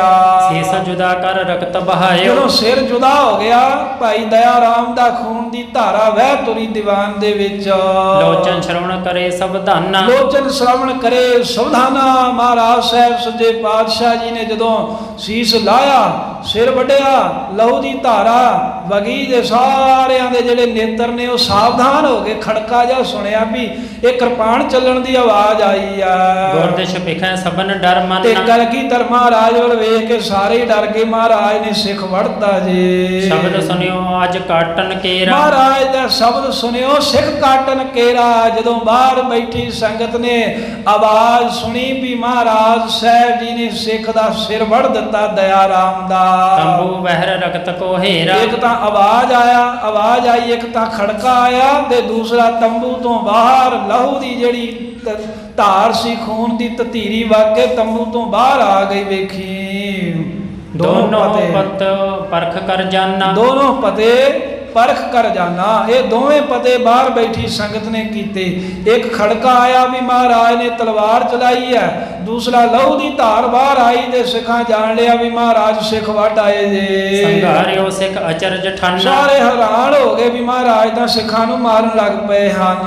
ਬਦਨ ਪੀਤ ਭਾਵ ਧੀਰਜ ਹਾਲੇ। ਇਹ ਬਸ ਇੰਨੀ ਗੱਲ ਹੋਣ ਦੀ ਦੇਰ ਸੀ। ਲਹੂ ਦੀ ਧਾਰਾ ਵੇਖੀ, ਜਿੰਨੇ ਵੀ ਸਿੱਖ ਬੈਠੇ ਚਿਹਰੇ ਦਾ ਰੰਗ ਪੀਲਾ ਪੈ ਗਿਆ ਤੇ ਦਿਲ ਜਿਹੜੇ ਸਨ ਉਹ ਕੰਬਣ ਲੱਗ ਪਏ। ਕੌਣ ਗੁਰੂ ਕੇ ਚਲਿਤ ਸੰਭਾਲੇ। ਉਹ ਕਿਹੜਾ ਹੈ ਭਾਈ ਸੰਤੋਖ ਸਿੰਘ ਜੀ ਕਹਿੰਦੇ ਜਿਹੜਾ ਗੁਰੂ ਦੇ ਚਰਿੱਤਰ ਸੰਭਾਲ ਸਕੇ। ਮਹਾਰਾਜ ਦੇ ਕੌਤਕਾਂ ਨੂੰ ਕੌਣ ਜਾਣ ਸਕਦਾ ਹੈ। ਥਰ ਹਰ ਕੰਪੇ ਹੈ ਰਹਿ ਉਰਮ ਹੈ। ਸਾਰੇ ਕਹਿੰਦੇ ਵੀ ਕੰਬਣ ਲੱਗ ਪਏ ਦੀਵਾਨ ਵਿੱਚ ਬੈਠੇ ਹੋਏ ਸਿੱਖ। ਦਿਲ ਜਿਹੜਾ ਹੈ ਉਹ ਟਸ ਟਸ ਮਸ ਮਸ ਕਰਦਾ ਏ। ਅਨਕ ਕਲਪਨਾ ਕਲਪਤ ਗੁਰਮ ਹੈ। ਤੇ ਗੁਰੂ ਮਹਾਰਾਜ ਦੇ ਕਈ ਤਰ੍ਹਾਂ ਦੀ ਕਲਪਨਾ ਕਰਦੇ ਨੇ। ਕੋਈ ਕਹਿੰਦਾ ਮਹਾਰਾਜ ਦੇ ਚੰਡੀ ਪੁੱਠੀ ਪੈ ਗਈ ਹੈ, ਜਿਹੜੇ ਸ਼ਬਦ ਨਹੀਂ ਵਰਤਣੇ ਚਾਹੀਦੇ। ਕੋਈ ਕਹਿੰਦਾ ਮਹਾਰਾਜ ਸਾਹਿਬ ਦਾ ਲਾਗਾ ਦਿਮਾਗ ਹਿੱਲ ਗਿਆ। ਕੋਈ ਕੁਝ ਕਹਿੰਦਾ, ਕੋਈ ਕੁਝ ਕਹਿੰਦਾ ਹੈ। ਕਲਗੀਧਰ ਮਹਾਰਾਜ ਨੇ ਵੀ ਪਹਿਲਾ ਸਿਰ ਭਾਈ ਦਇਆ ਰਾਮ ਦਾ ਵੱਢ ਕੇ ਤੇ ਦੂਜੇ ਸੀਸ ਦੀ ਜਿਵੇਂ ਮੰਗ ਕੀਤੀ ਹੈ ਕਥਾ ਪਾਉਣ ਵਾਲੇ ਸਮੇਂ ਸਰਵਣ ਕਰਾਂਗੇ। ਐਵੇਂ ਚਿੱਟਿਆਂ ਬਾਜਾਂ ਵਾਲੇ ਚੋਜੀ ਪ੍ਰੀਤਮ ਖਾਲਸਾ ਸਜਾ ਰਹੇ ਨੇ। ਖਾਲਸੇ ਪੰਥ ਦੀ ਜਥੇਬੰਦੀ ਨੂੰ ਪ੍ਰਗਟ ਕਰਨ ਵਾਸਤੇ ਇਹ ਮਹਾਰਾਜ ਜੀ ਕੌਤਕ ਕਰ ਰਹੇ ਨੇ। ਜਿਵੇਂ ਮਹਾਰਾਜ ਜੀ ਪੰਜ ਪਿਆਰਿਆਂ ਦੀ ਚੋਣ ਕਰਦੇ ਨੇ। ਮਹਾਰਾਜ ਕਿਰਪਾ ਕਰਨ ਸਾਰੇ ਪਿਆਰਿਆਂ ਦੇ ਨਗਰਾਂ ਦੇ ਨਾਮ ਤੇ ਥੋੜਾ ਥੋੜਾ ਸੰਖੇਪ ਹਾਲ ਵੀ ਆਪਾਂ ਨਾਲ ਕਹਿ ਸਕੀਏ ਵੀ ਦਇਆ ਰਾਮ ਜੀ ਦੀ ਉਮਰ ਕਿੰਨੀ ਸੀ, ਦਇਆ ਰਾਮ ਜੀ ਦਾ ਨਗਰ ਕਿਹੜਾ ਸੀ, ਮਾਈ ਬਾਪ ਤੇ ਬਾਕੀ ਪਿਆਰਿਆਂ ਦੇ ਵੀ ਇਦਾਂ ਨਗਰ ਨਾਮ। ਇਹ ਵੀ ਮਹਾਰਾਜ ਨਾਲ ਹੀ ਕਥਾ ਕਹਾ ਲੈਣ। ਪੰਜ ਪਿਆਰਿਆਂ ਦੀ ਚੋਣ। ਮਾਤਾ ਗੁਜਰੀ ਕੋ ਜਿਵੇਂ ਭੱਜ ਕੇ ਗਏ ਮਸੰਦ, ਮਾਤਾ ਜੀ ਵੱਡੇ ਸਾਹਿਬਜ਼ਾਦੇ ਨੂੰ ਗੱਦੀ ਤੇ ਬਿਠਾ ਦਈਏ, ਇਦਾਂ ਦੀਆਂ ਗੱਲਾਂ। ਫਿਰ ਜਿਵੇਂ ਪੰਜਾਂ ਨੂੰ ਅੰਮ੍ਰਿਤ ਛਕਾਇਆ, ਪੰਜਾਂ ਦੇ ਕੋਲੋਂ ਆਪ ਅੰਮ੍ਰਿਤ ਛਕਿਆ, ਫਿਰ ਸਾਰਿਆਂ ਨੂੰ ਅੰਮ੍ਰਿਤ ਛਕਾਇਆ। ਅੰਮ੍ਰਿਤ ਦੀ ਮਰਿਆਦਾ ਮਹਾਰਾਜ ਨੇ ਤੋਰੀ। ਇਹ ਪਾਤਸ਼ਾਹ ਦਾ ਪਵਿੱਤਰ ਇਤਿਹਾਸ ਗੁਰੂ ਸਾਹਿਬ ਆਪ ਹੀ ਕਹਾ ਲੈਣ ਤੇ ਸੰਗਤ ਅਰਦਾਸ ਕਰਿਆ ਜੇ। ਮਹਾਰਾਜ ਸਾਹਿਬ ਦਾ ਪਵਿੱਤਰ ਇਤਿਹਾਸ ਸ਼ਰਧਾ ਦੇ ਸਹਿਤ, ਭਾਵਨਾ ਦੇ ਸਹਿਤ ਇਸੇ ਤਰ੍ਹਾਂ ਹੀ ਆਪਾਂ ਕਰਦੇ ਕਰਾਉਂਦੇ ਰਹੀਏ। ਸਤਿਗੁਰੂ ਮਹਾਰਾਜ ਸਾਹਿਬ ਦੇ ਇਤਿਹਾਸ ਦੀ ਵਿਚਾਰ ਕਰਦੇ ਆ, ਅਨੇਕਾਂ ਹੀ ਹੋਈਆਂ ਭੁੱਲਾਂ ਬਖਸ਼ ਦੇਣੀਆਂ। ਬਦਨ ਪੀਤ ਸਭ ਧੀਰਜ ਹਾਲੇ, ਕੌਣ ਗੁਰੂ ਕੇ ਚਲਿਤ ਸੰਭਾਲੇ। ਥਰਹਰ ਕੰਪੇ ਹੈ ਰਹਿ ਉਰ ਮਹਿ, ਅਨਿਕ ਕਲਪਨਾ ਕਲਪਤ ਗੁਰ ਮਹਿ। ਵਾਹਿਗੁਰੂ ਜੀ ਕਾ ਖਾਲਸਾ, ਵਾਹਿਗੁਰੂ ਜੀ ਕੀ ਫਤਿਹ। ਗੋਬਿੰਦ ਹੈ ਗੋਪਾਲ ਹੈ ਦਇਆਲ ਲਾਲ। ਪ੍ਰਾਣਨਾਥ ਅਨਾਥ ਸਖੇ, ਦੀਨ ਦਰਦ ਨਿਵਾਰੇ। ਸਮਰਾਥ ਅਗਮ ਪੂਰਨ, ਮੋਹਿ ਮਾਇਆ ਧਾਰ। ਅੰਧਕੂਪ ਮਹਾ ਭਿਆਨ, ਨਾਨਕ ਪਾਰਿ ਉਤਾਰ। ਆਏ ਪ੍ਰਭ ਸਰਣਾਗਤੀ, ਕਿਰਪਾ ਨਿਧ ਦਇਆਲ। ਏਕ ਅਖਰ ਹਰ ਮਨ ਬਸਤ, ਨਾਨਕ ਹੋਤ ਨਿਹਾਲ। ਕਥਾ ਨਿਤਾ ਪ੍ਰਤ ਹੋਤ ਹੈ, ਸੁਨਹਿ ਸਿੰਘ ਸੁਜਾਨ। ਨਾਨਕ ਗੁਰੂ ਗੋਬਿੰਦ ਸਿੰਘ ਜੀ, ਸਦਾ ਕਰਹਿ ਕਲਿਆਣ। ਜਜਨ ਭਜਨ ਮਮ ਖਾਲਸਾ, ਖਾਲਸਾ ਪੂਜਬ ਜੋਗ। ਦਾਸ ਗੋਬਿੰਦ ਫਤਿਹ ਖਾਲਸਾ, ਦਰਸ ਪਰਸ ਮਿਟੇ ਸੋਗ। ਵਾਹਿਗੁਰੂ ਨਾਮ ਜਹਾਜ ਹੈ ਚੜੇ ਸੋ ਤਰੇ ਪਾਰ, ਜੋ ਸ਼ਰਧਾ ਕਰ ਸੇਵੰਦੇ। ਵਾਹਿਗੁਰੂ ਪਾਰ ਉਤਾਰਨ ਹਾਰ। ਵਾਹਿਗੁਰੂ ਨਾਮ ਜਹਾਜ ਹੈ, ਚੜੇ ਸੋ ਤਰੇ ਪਾਰ, ਜੋ ਸ਼ਰਧਾ ਕਰ ਸੇਵੰਦੇ। ਵਾਹਿਗੁਰੂ ਪਾਰ ਉਤਾਰਨ ਹਾਰ। ਵਾਹਿਗੁਰੂ ਜੀ ਕਾ ਖਾਲਸਾ, ਵਾਹਿਗੁਰੂ ਜੀ ਕੀ ਫਤਿਹ।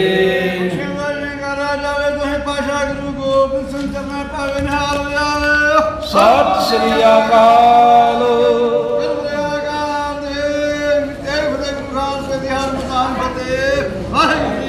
ਖਾਲਸਾ ਵਾਹਿਗੁਰੂ।